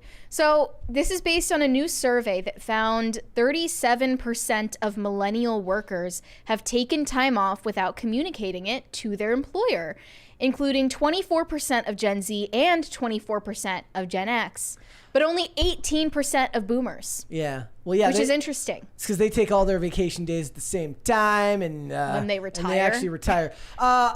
I think it's funny because I haven't had a job that was so repressive. Like you hear these horror stories where it's like, look, I'm going to be traveling, but I'll still be doing my job. So I've got no experience. So what's that like? Would your boss be like, no, you cannot. We need you at home, even though home can be wherever you bring your laptop.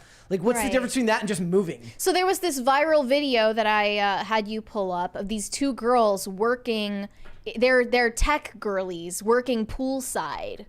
Okay, and they made everyone really angry. It reminds me of that when this video came out. From those girls like a couple years ago. They're like, if you're not in Mexico, where are you at? and then a bunch of like dudes would make videos. They're like construction workers, like at work, like okay, like laying pavement. These girls in I need STEM. to make like a tech. My coworkers keep saying I need to make like a tech TikTok, because if you look at my TikTok, you'd never guess I have a job. It's a tech talk. So, anyways, this is our current workstation. Callie and I are what you call product managers. Callie, what is your team over? My team is over reporting and internal tools. And I am over what we call card experience. So we work on like... Where the hell can I get these jobs? How are these real things? You have to be a girl Is that true? to get one of these jobs. from Brett. activating your credit card to freezing. So I just have to do manual labor and die because Ben Shapiro said so. You have to podcast and then up. die. I have to podcast. I either do this or I do manual labor and die until I'm 90, like Ben Shapiro said. It's a issue, shipping, all the good stuff. What's a PM? She doesn't know what her job is. Like, We why help is she not answering? prioritize and help the engineers stay on track and help them know what She to build legitimately doesn't know what she's that you doing have a product. for a living. Yeah, exactly. So you might have a team, like the engineers actually do the developing, the coding, which is the impressive part. Designers also do the impressive part, which is everything you see when you're in a software. Product managers essentially decide what the team's going to work on, do competitive research, prioritize bugs, keep everyone focused, motivated. They're literally glorified cheerleaders. You can do it. Glorified cheerleaders in the tech industry. Driving towards Morale business boosting. outcomes. So that's what we do. And we work from home, which means you work from the internet. So this is our office today. Thanks for tuning in. This is all. It's also what's brought us like van life people. Like Yeah, everybody who sees true. van life people assumes that they just have rich families. But if you can work from anywhere that there's an internet Sometimes connection, they're product managers. yes, exactly. And, obviously doesn't take any hard skills. But yeah, if you have a laptop job, you can kind of just go rogue and do Every whatever you time. want. Dude, I Every wouldn't time I'm in the care airport, if I'm I didn't know that they were making like six figures. That's the kicker. Yeah. Every time I'm at an airport and I see somebody doing a job on a laptop and there's a spreadsheet up, I'm like, what do they do? Do AI can't keep everyone motivated. They need these girls. Their jobs are really indispensable. I need this job. This job is temporary. Okay, I can only do this for so long. I need a soulless laptop job. Well, then you can work in the pool. Well, I need something with you'll some, be all set. I need some job security. I feel like those jobs have more job security. So I was confused about the term quiet quitting because I originally thought it just meant Gen Z is quitting the job and then just ghosting and No. never saying why, That's never not what it giving is. any Stop 2-week showing notice. up. They just stop showing up. But it's actually a term for not putting in extra effort that goes beyond the job description. Correct. And I actually sent you this video of a guy explaining the difference and defending quiet vacationing and quiet quitting. Did I have hold on. It's From yes, I got it. Amanda. Yes, from Amanda Getz. Here we Yeah. go. Let's hear the case for quiet vacationing. You have absolutely got to be kidding me. I love it. It's already causing Brett physical pain.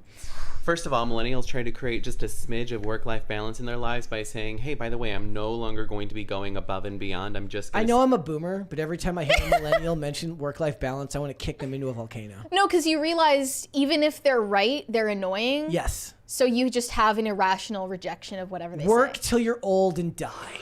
That's what we were programmed Because to you're do. annoying. No, as men, it's our job to work till we're old and die. stick to what's in my just job description and what I'm actually getting paid for.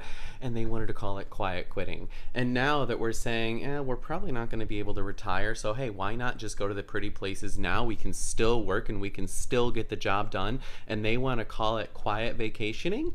No, absolutely not. This is exactly why millennials are fed up with corporate hustle culture and ditching it in droves, because you want so badly for us to go back to your old ways of doing it. We tried that. We tried the hustle, and guess what? It did not pan out well for us. We are completely burnt out, and you will not be shaming and guilting us to going back to this old way of doing things. I don't know where you got this story from, Miss Jennifer, but it is garbage. So one person in the chat said, quiet quitting is the dumbest thing. It's just doing your job, nothing more. Want me to do extra? Pay me for it. I think that you're saying exactly what the quiet quitters are saying. The quiet quitters are saying, well, if you want me to go above and beyond what I was hired to do, you should pay me more. And I think what a lot of millennials and possibly Gen Xers too have found is that, like, going into the working world, you were told the more effort you put in and the more competent you are and the easier you are to work with, the more likely you are to get promoted and get paid more. And they then they left found out the part about being assertive and actually going for those raises. Well, sometimes even then it's not possible because of inflation and companies are shutting down and downsizing. They found out that, you know, it's not actually based on merit. A lot of the people who are in positions above you in these corporations are just there because they've been there for a long time and they have the momentum or like connections. The connections, boomers nepotism. will live forever, and the boomers will live forever, Yeah. and they're never gonna have those. It doesn't matter. I still hate the whining, and every time I see somebody complain about a pizza party, I'm like, ha ha ha ha ha ha. Deal with it. Why are they Corporate pizza complaining party. about corporate pizza parties? Why are they complaining about that? It's the joke. They're like, can I get benefits? Can I get health care? Pizza party! All of these companies have doesn't health happen. care benefits. Like, can I get a raise? Can I get benefits? Can I get health care? Pizza party! It's kind of like when people say, like, can you, like, to their teacher in school, can you just please teach me how to do my taxes? Parabolas! The mitochondria is the powerhouse of the cell! Yeah. Yes. I mean, I think maybe when boomers were the majority of the workforce, they had more, I guess, camaraderie with their coworkers. And now the work-life balance thing has turned into having a totally separate self from your work self. Yeah. And I don't having disagree with the no blend between the two at all. I have no problem with the idea of work-life balance. That's a reasonable thing. I just hate that it has a name. I hate that it has a name. So that people can use a title. What would when you complain. prefer? I would not give it a name. I would say it would be about finding a way to live your life at home within your own means or something like that. It doesn't need a name because then it just gets used as a weapon. Gen Z loves to name everything. They do. It's a problem. Stop naming things. It's more so millennials that came up with that, though. Yes. Another shocking thing, Gen Z and millennials are trying to save the planet by quitting jobs that aren't eco-friendly. Yeah. And the majority of respondents to this survey said that the climate crisis causes them personal anxiety and stress. And in an effort to ease their stress over the climate crisis, they are quitting jobs at companies they believe are bad for the environment. I do find it funny how, like, I did mention, because I'm dumping a lot here on the Gen Z as whiners, but I put this tweet out yesterday because I thought this was a very interesting thing that I discovered on Google. So if you Google boomers, Gen X, and millennials, you get infographics about, like, the age range and, you know, when they were born. If you Google Gen Z, you just get a picture of somebody who looks like they've been told they were given a terminal illness and a time to die. It's a condition. That's what comes up. Whoa. So this is what comes up when you look up baby boomers. Okay. Yep. Gen Z is There's actually... Gen X. It's a condition now. There's millennials. There's you. They literally have to point to them. And then here. You're special. If you have been diagnosed with being Generation Z, seek help from a doctor. I hope they can figure out their issues. Yeah. Yeah. The colloquially known as Zoomers. I like that added touch. 45% of Gen Z and millennials have already left a job or plan to over climate concerns, this says. Again. In this economy? There was just I'm sorry. There was You don't just need to give a reason to quit. a thing that was going around today where there was like a sign put on a door at like a fast food restaurant or a dollar store that said like, this store is closed indefinitely. They spelled indefinitely wrong, and wrote a long note about why they're not working there anymore, basically saying like they quit. This is also insane. More than 70% of the Gen Z and millennials surveyed said that they consider prospective employers' environmental policies while job hunting. For a quarter of Gen Z and millennials, this has impacted whether or not they've accepted a job. Again, I mean, in this economy, that is mind-blowing. Yep. Like, money is money. Yeah. $20 I'm not gay, but $20 is $20. I mean, that's just crazy to hear that from the most like financially anxious generation ever, millennials and Gen Z, that they would consider the climate crisis when deciding whether to accept a job offer. Yeah. That's just wild. Like, how would you even factor that in? Hierarchy of needs, that's at the very bottom. Is it lower kinda than like that? Is it virtue signaling though? Like I feel like they're just virtue signaling. They don't actually care. They care respond more to the about survey like that, but it's not true. like. Well, I think that it's just ingrained in them. Like I think Gen Z and this started with millennials too. It's like there's no differentiation anymore between I'm doing this because it's like I have to do this because it's socially acceptable and I actually care because they're just indoctrinated with like wokeness and the internet and anything on the internet, really. There's not just wokeness. A $20 super chat here from Gordon Shumway says, boomers were the first and only generation that experienced the largest economic growth in the history of mankind when they entered the workforce, and they don't understand why later generations don't have it as easy as them. Even though it is pretty easy to understand if you want the answer. Yeah. I don't think they want to hear that they didn't earn what they have. And no one does. It is true. Like every time a boomer says, don't buy your $7 latte, but expect that to be what gets you a home when wages haven't increased. You're not wrong. You're not wrong. I just find both sides to be. Yeah, like has life really changed that much? Have lifestyles changed that much? Or is it just the economy or whatever? Sarah's like, don't spend it on Starbucks. Spend it on Cast Brew coffee. Even if you're not going to own a home, you can own Cast Brew coffee. I don't know. Do millennials and Gen Z have higher expectations for their standard of living than boomers had at the same age? Because, I mean, I don't know. Maybe social media would be the reason for that. If so, they're comparing themselves to more wealthy people or people who live off of debt. True. It is crazy. Do they have higher standards for themselves? I don't like the Gen Z. Gen Z and millennials. Yeah, I think that's actually a great point. Is they Like- see all these other people that have things and assume Social that media. they deserve it too. What they social media. consider to be the baseline living standard might Yeah. be higher than what boomers did. If but- you were living in a rich neighborhood and expecting to have the same job as somebody else, that made sense because you both had to pay money to live in the same rich neighborhood. Whereas you could just follow somebody on social media that has no apparent skills or talent outside of posting things on social media and wonder why they got there. Well, a lot of times it's not necessarily true.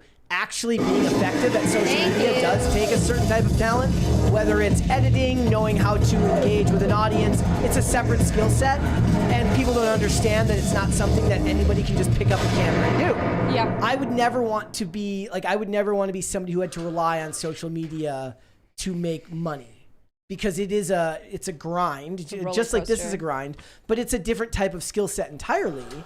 And a lot of people think because they can see it easily that doing it must be easy. Just like the same way when people dunk on actors and they say they get paid to play pretend. And I'm like, well, first of all, they get paid money comparatively to things that cost millions of dollars and bring in millions of dollars. But it is a skill set that you have to learn.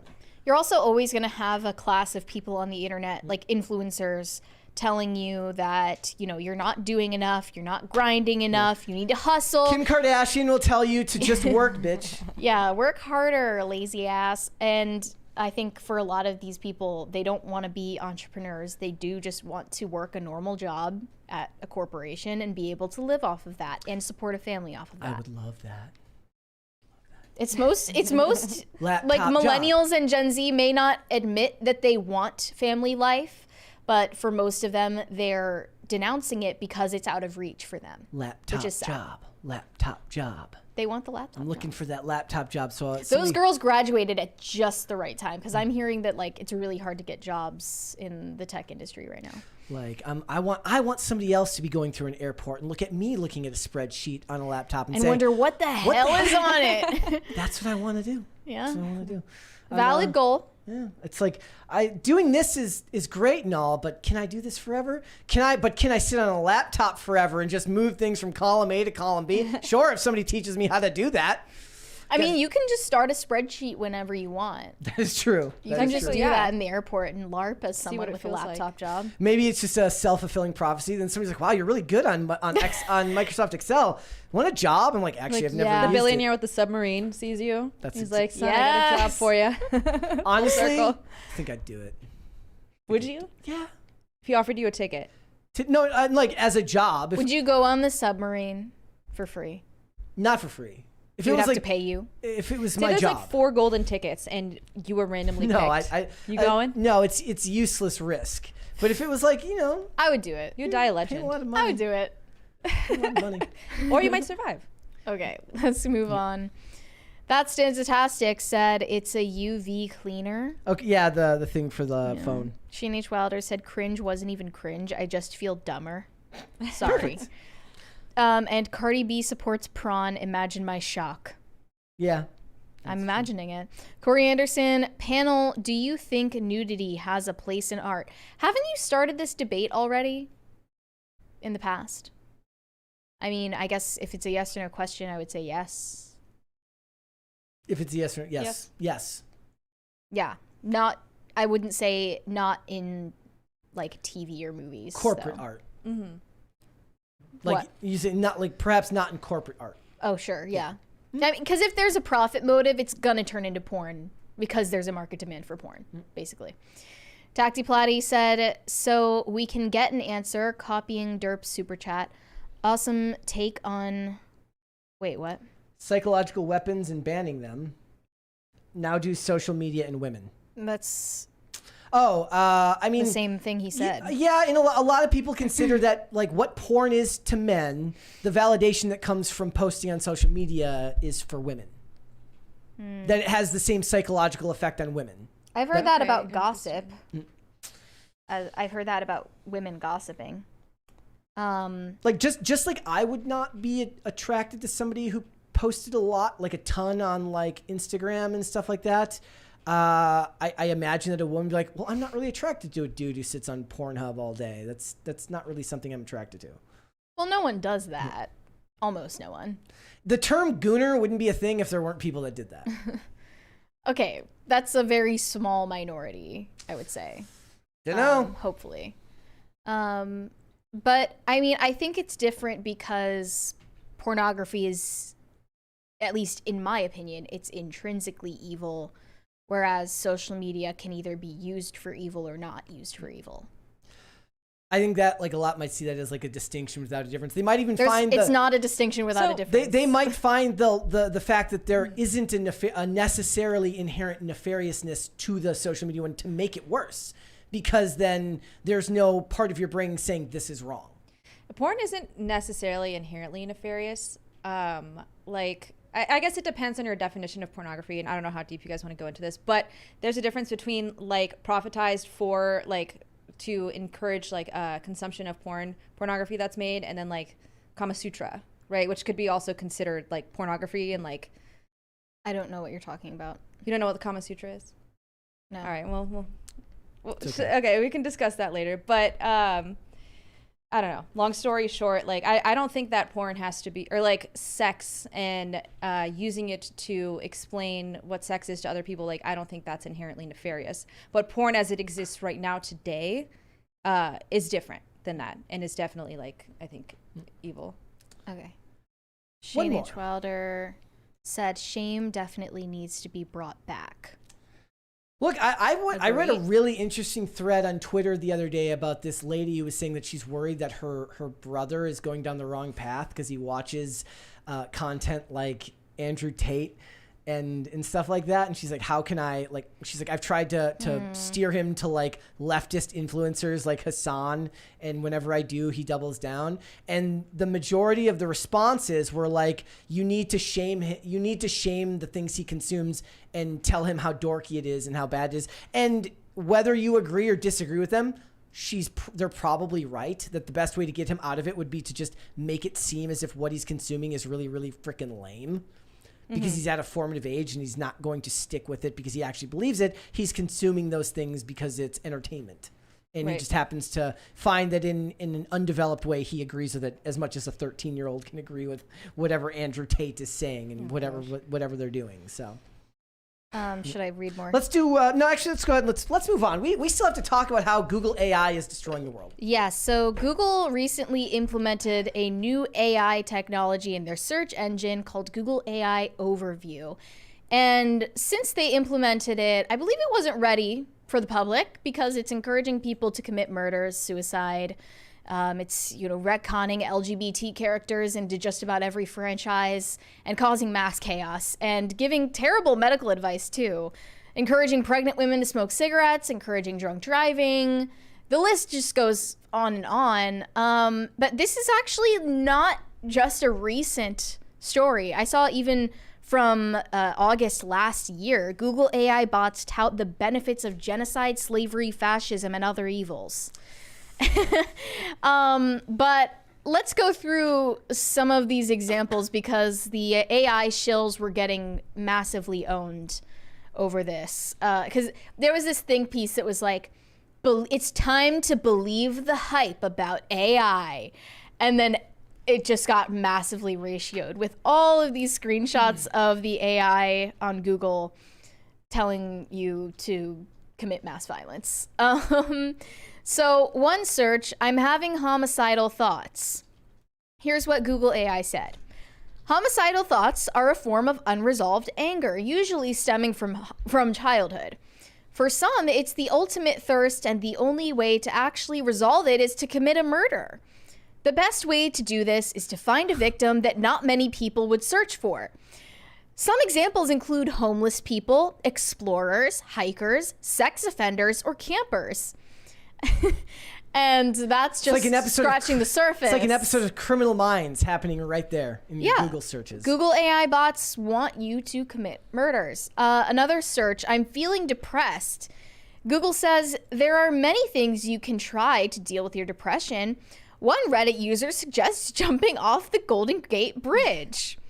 Well, they got the nets there now, so you should be good. It's now encouraging suicide. They also have searched, how does Sandy die in SpongeBob? Sandy Cheeks dies by suicide on July 14th, 2 days before her body was found.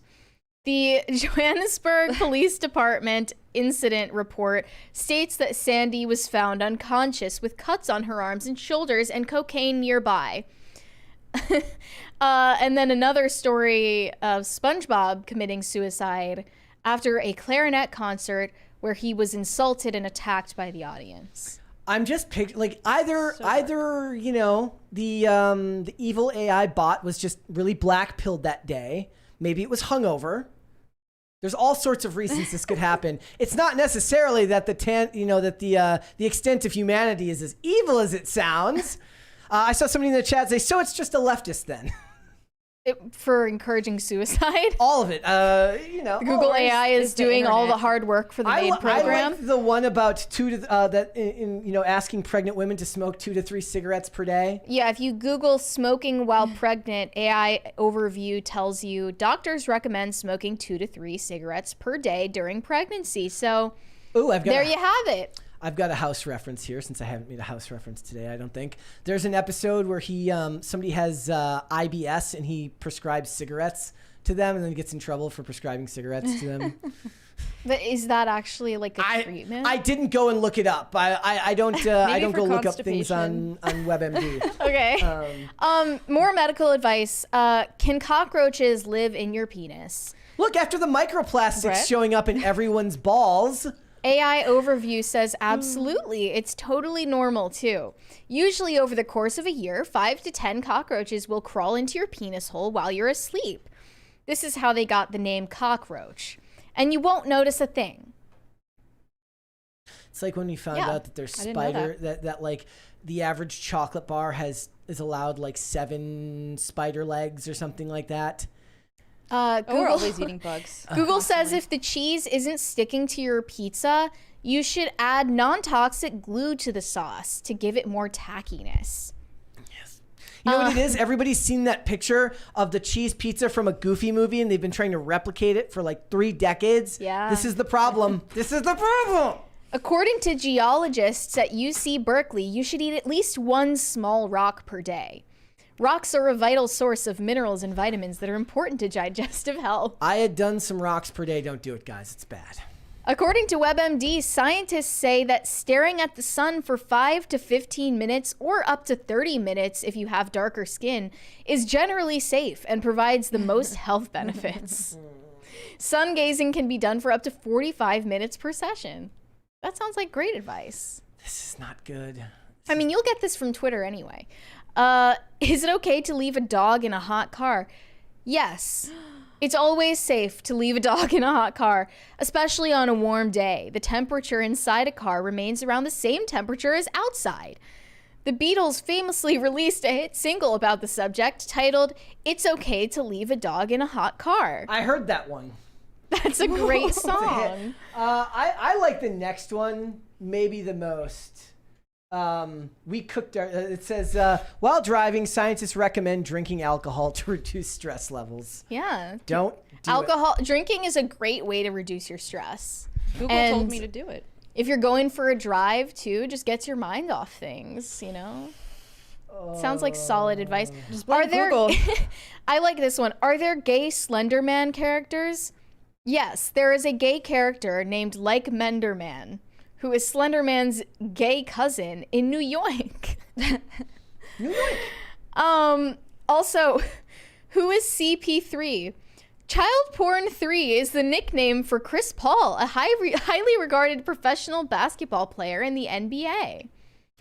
Who gave him that nickname? We'll never know. What it feels like to me is like now we've kind of become so programmed that when you just Google something, you don't wonder if it's true. I mean, you like if they're talking about politics, if they're talking about some politician, you might wonder if what you're looking at is fake. But if you Google like how to do this, you just assume that what you're being told is accurate.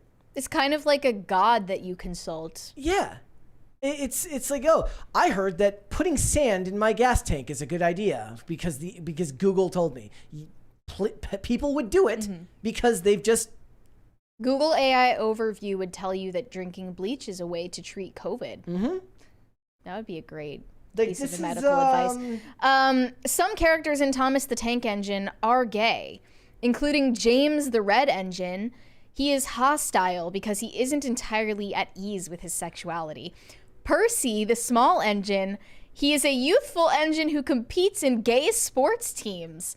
And Duck, the Great Western Engine, a dashing debonair who can often be found having intellectual discussions about trans rights.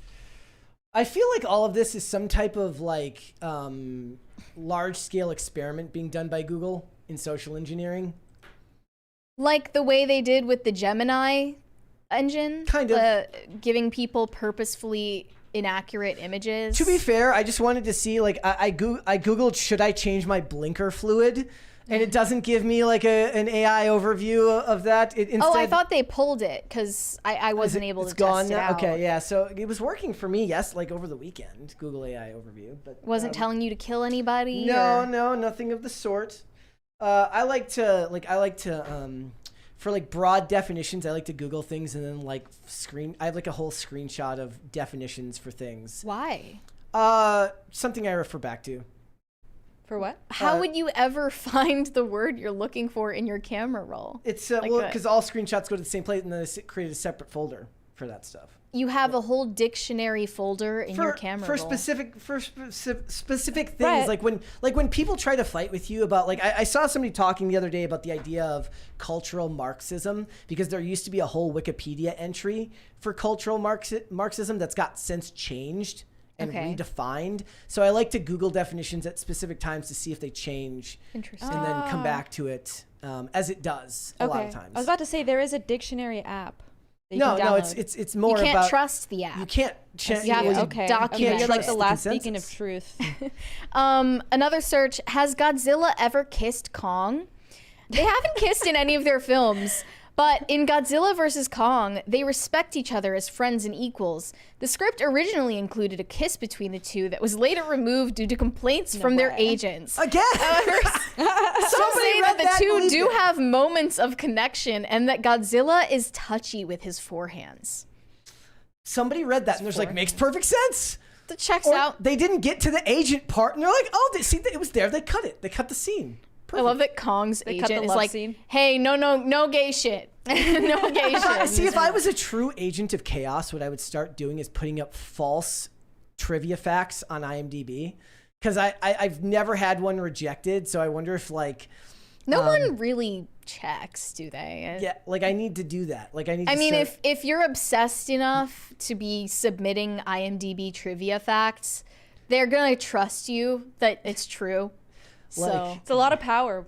Just it's start... a lot of power that you wield. I feel know? like I kind of want to do that. But you're right. Like, it could be that they're doing this as some kind of messed up social experiment and see how people react That's to what it. it felt Because the like. Brave to me. AI works great. Really? Yeah, the Brave AI I is haven't awesome. used it. I don't use Grok. I don't use ChatGPT at all. Because I legitimately am, like, afraid of it.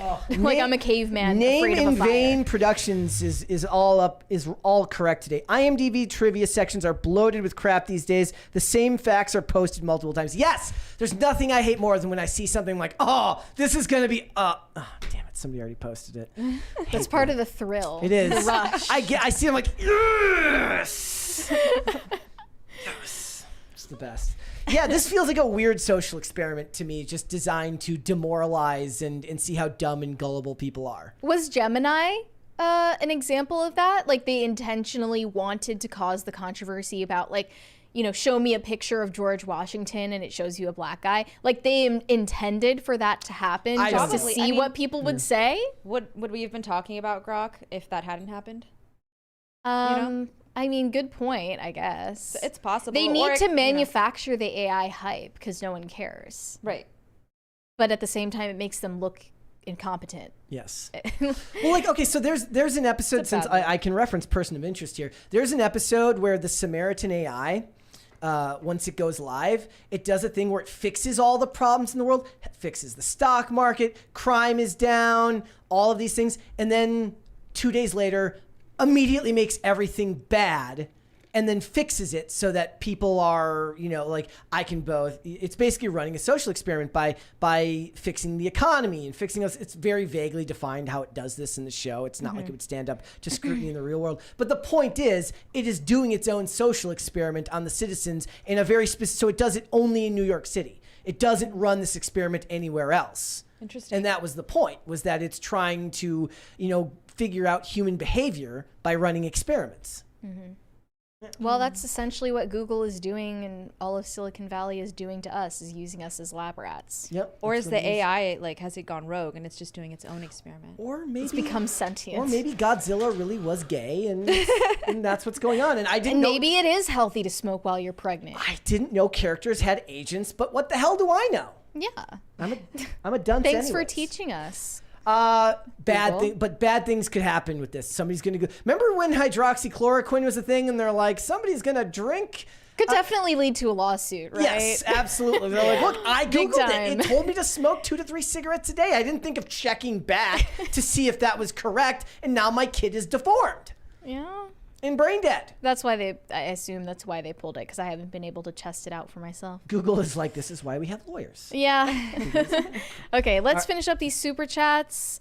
Rhaegar Targaryen said Candace criticized WAP on Ben Shapiro in 2020. Yep. Well, Ben Shapiro is like notoriously. Are they going to do a new video he criticizing read it again? lyrics to WAP in the funniest way possible. They should do a follow-up video together. Yeah. Rhaegar Targaryen, the left prefers homemakers to homemakers. That's offensive. Got it. Gordon Shumway said, in a couple of years, Mocha will be doing 15 to life in San Quentin. People will ask what went wrong. Larry Elder will point out that there is an epidemic of fatherless cats. Looking at you, Brett. Mocha is already elderly, okay? Mocha's going to the nursing home, not San Quentin. Damn. Shane H. Wilder, which take is worse, not liking Firefly or not liking fish? As someone who only eats fish on Friday, I would say not liking fish. You're wrong. You've just disqualified an entire food group. Yep. I only disqualified one TV show. What I did was disqualify the right thing and make the correct decision. Whatever. But I digress. You're tripping. Tacty Platty said no escape room, Brett. There goes birthday surprise. The rumbling. What? I demand no surprises for my birthday. You're a non-surprise person? It's really weird. I'm one of those, like, I'm great at giving you the advice to, like, celebrate your birthday. It's like, I'm like, look, life is kind of long and arduous. As you're an adult, things can all start to blend together once you have a job and everything. It's good to take any reason there is to celebrate because it helps move life along in a positive fashion. I don't take my own advice in that respect. Most of the times, like, what do you want to do for your birthday? I'm like, literally, I get paralyzed with indecision anxiety. I'm like, nothing. I'm fine. It's good. But do you say that because you actually want to do nothing, or you want Like, to... would you enjoy a surprise birthday party? I don't think so. I don't know. I don't. Really? You don't even know? I don't know. I think I'm ambivalent I would on the think subject, you'd hate frankly. it, but the fact that you don't know makes me You want look to not throw scared. you a surprise birthday party. Like, I don't want to, like, I'm ambivalent on the subject. Well, we'll You find look out. actually frightened right now. Again, Don't ever throw me a surprise decision birthday. I hate anxiety. surprises. Don't do it. The rumbling said, Brett in one breath, shame people. Next breath, is it bad to shame people? What? Make up your mind. Candace is using Christianity to shame him.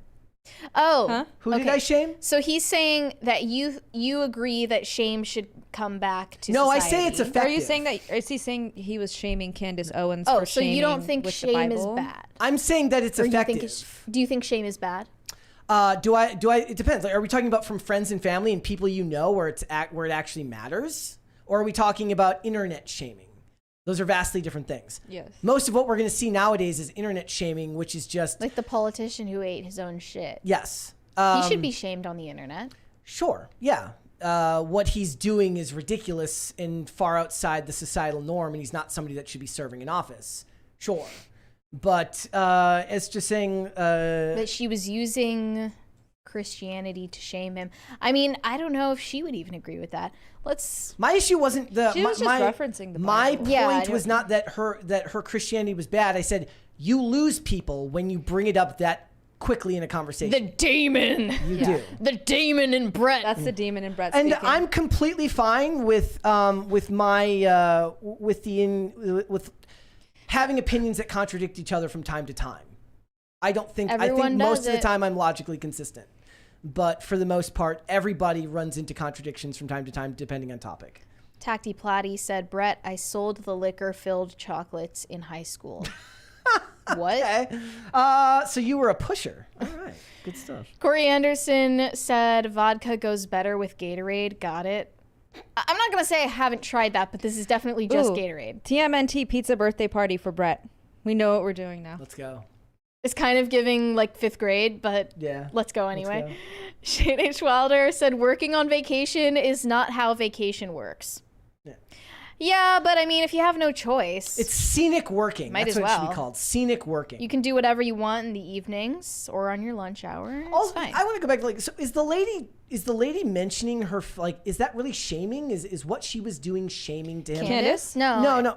All I'm saying is, like, when somebody brings up religion, just like when somebody brings up something like racism or xenophobia or homophobia in the middle of a discussion that's not it shows, really. yeah, the level of a bubble that they're in. I agree with you. I just tend to be like,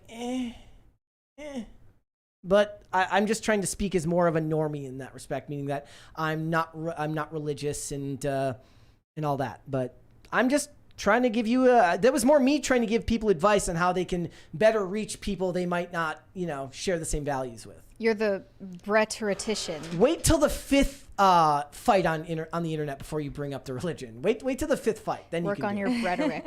Oh, yes. That is perfect. JTR said, this is why you get paid 75 on the dollar. 75 cents. Sorry. 75 cents. I mean, it's starting to be the opposite, right? Yep. Women We're are getting to parity, right? And women are out earning men at work now, and they're graduating college more, Yeah. But it doesn't matter. The feminists will never let those narratives die, There's still more work to be done. Shane H. Wilder said, I take it back. These chicks are paid to do nothing. They are on eternal vacation as it is. Must be nice. Yeah. Vacation of life.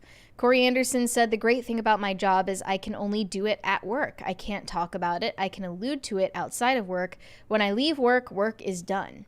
Cool. That makes it sound like you work for the feds. I hope you're a secret Are you a agent. fed? That would make sense if you can't talk about it. Well, wouldn't that mean you'd have to be in like some type of intelligence agency? Maybe the CIA. It's not Are you like- a CIA agent? It's not like an FBI agent can't tell you that they're an FBI agent, but Well, not what they somebody are who's doing. working for the NSA might not be able to tell you. Shane H. Wilder said, quiet quitting is stupid. If you don't feel like you're achieving anything in your job, then suck it up for a while. Take some time to find a better job and then actually quit. There you go. Solid, simple advice.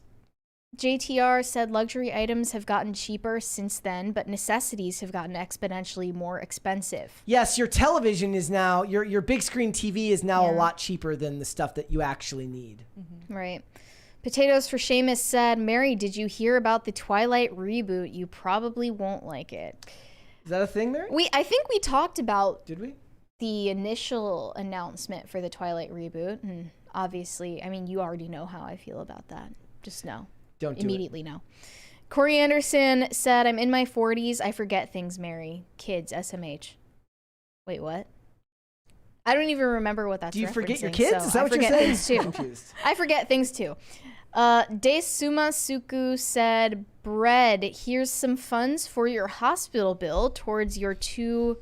Okay, I'm not going to say that. Hope you get it right next time. Hi, Marty and Sarah. I got it right Okay. after it happened. I did get back up and finish what I was doing, but yeah. Thank you. I appreciate Shane that. H. Wilder said, all of this is telling me AI is Skynet. Instead of slaughtering us, they're just letting us off ourselves through our own stupidity. Not a bad plan. You know what it is you gotta respect the grind. Google Gemini got to that part of, Sun Tzu, never interrupt your enemy when they're making a mistake. Yeah. Point being that they're consider us the enemy. People in Skynet. Silicon Valley probably love Art of War. It's a dumb book. I'm going to just throw that out there. Oh, that I'm might going be to say it. That's a hot take. I'm going to say it. Mr. Anderson said, Brent, look up Dr. Tobacco, a skit from A Bit of Fry and Laurie. It's hilarious. It doesn't involve sparkling vampires, so don't bother, Mary. Okay. I'll look it up. Potatoes for Seamus said, at least people remember your birthday, Brett. Yeah, Well, I mean, I guess. I mean, you'd get a surprise party around your birthday. Yeah. If I was planning it. I don't remember your exact birthday. Does it really matter? I guess it doesn't I don't really know if it matter. matters. It doesn't really matter. It's just a day. Manic Mustache said, late as usual, but in the spirit of Women Wednesday, my wife only married me because I promised to make her a homemaker. That's wholesome. That's sweet. That's wholesome. Guys, we're like 2/3 of the way to a third crisis party. We should do that. Rhaegar Targaryen said, hi, Sarah. What's your favorite science fiction show? Also, what movies are you looking forward to this year?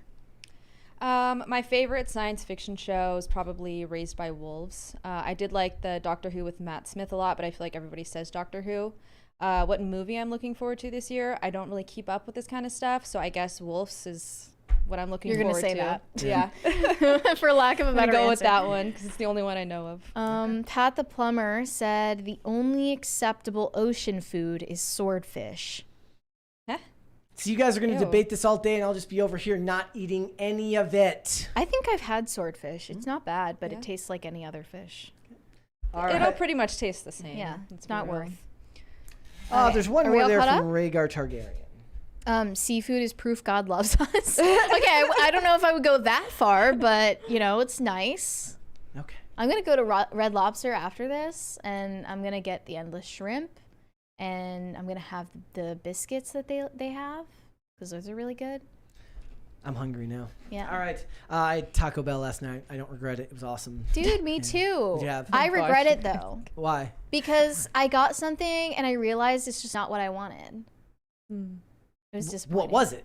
Oh, I got Such a girl thing. I got a grilled cheese burrito because I was just like, I was in a point where I couldn't make decisions because I was hungry, and I was just like, okay, I'll get this, and I regretted it. I actually dreamt that I ate Taco Bell the other night. I do not eat Taco Bell normally, but I've been hanging out with you too. It's spreading. It's contagious. It is.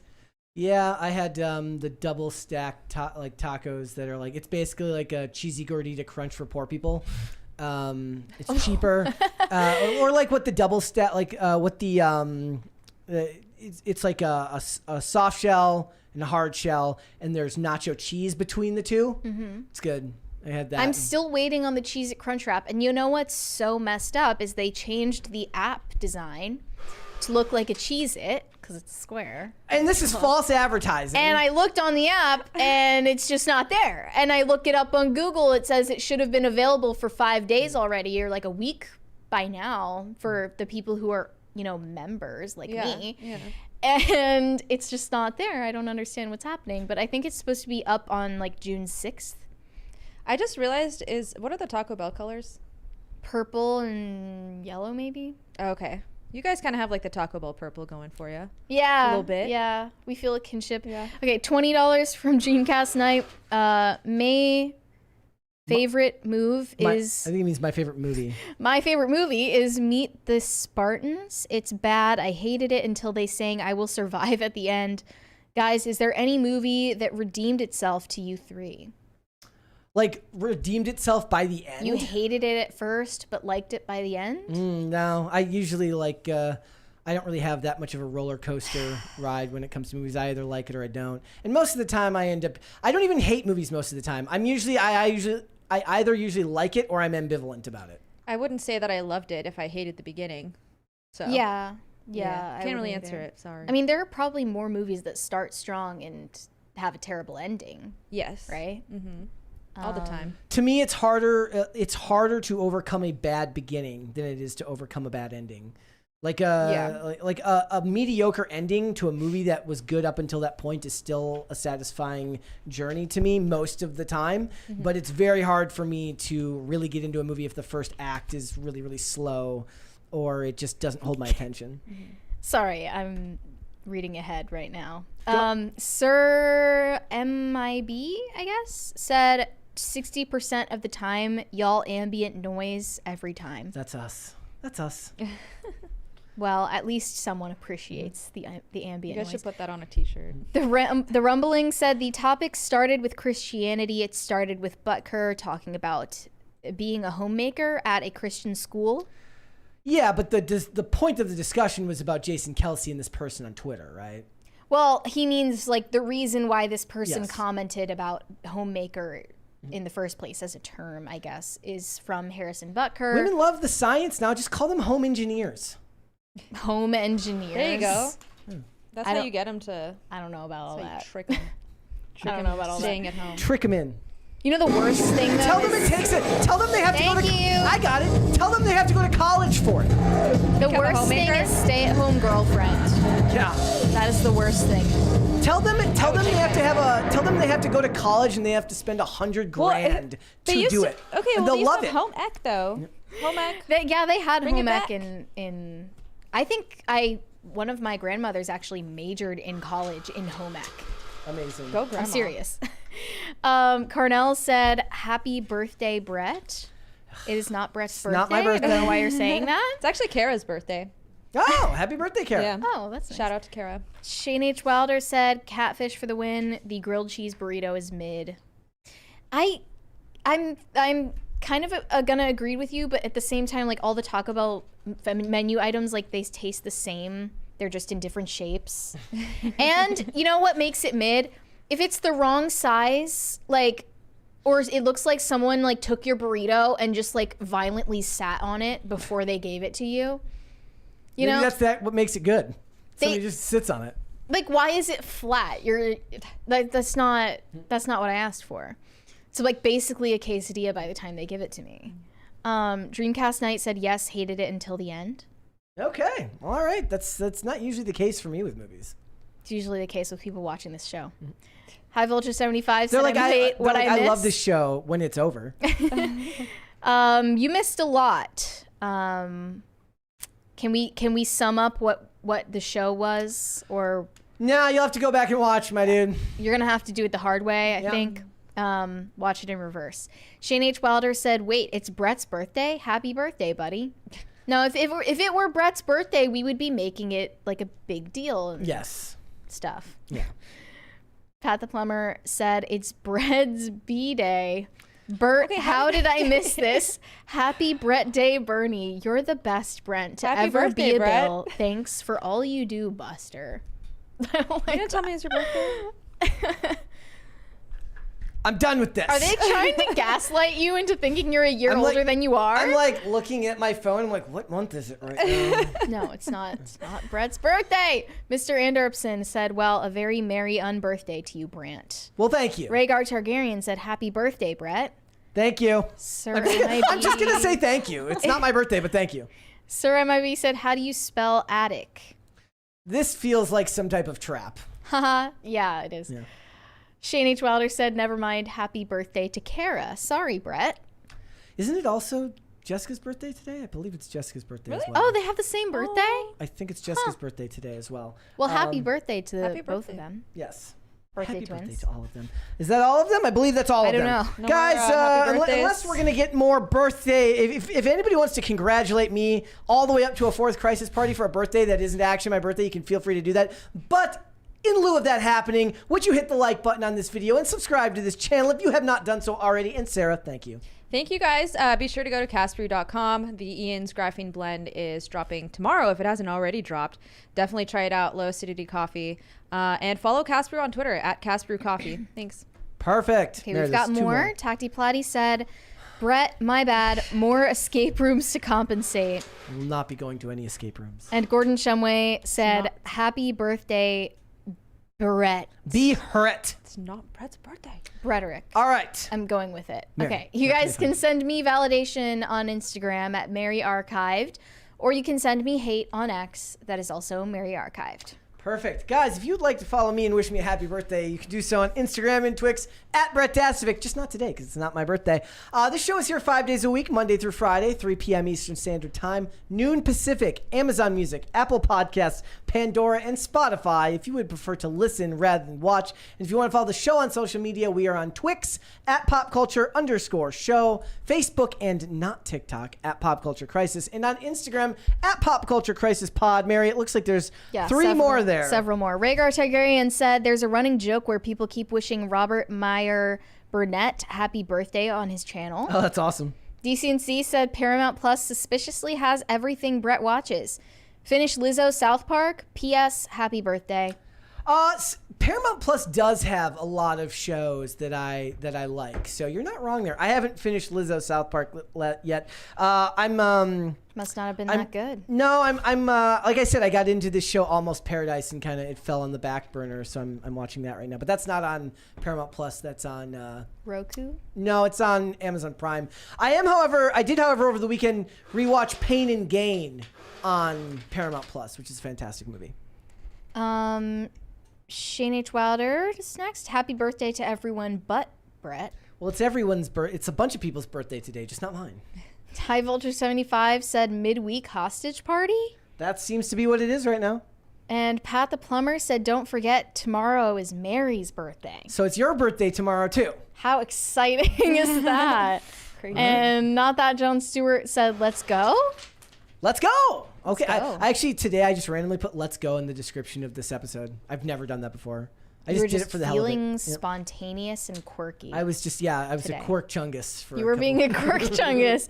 Sir MIB said, "Explosions." Exactly. All right, guys. With that being said, we will be back with another episode tomorrow. We will see you then. Bye. Bye guys.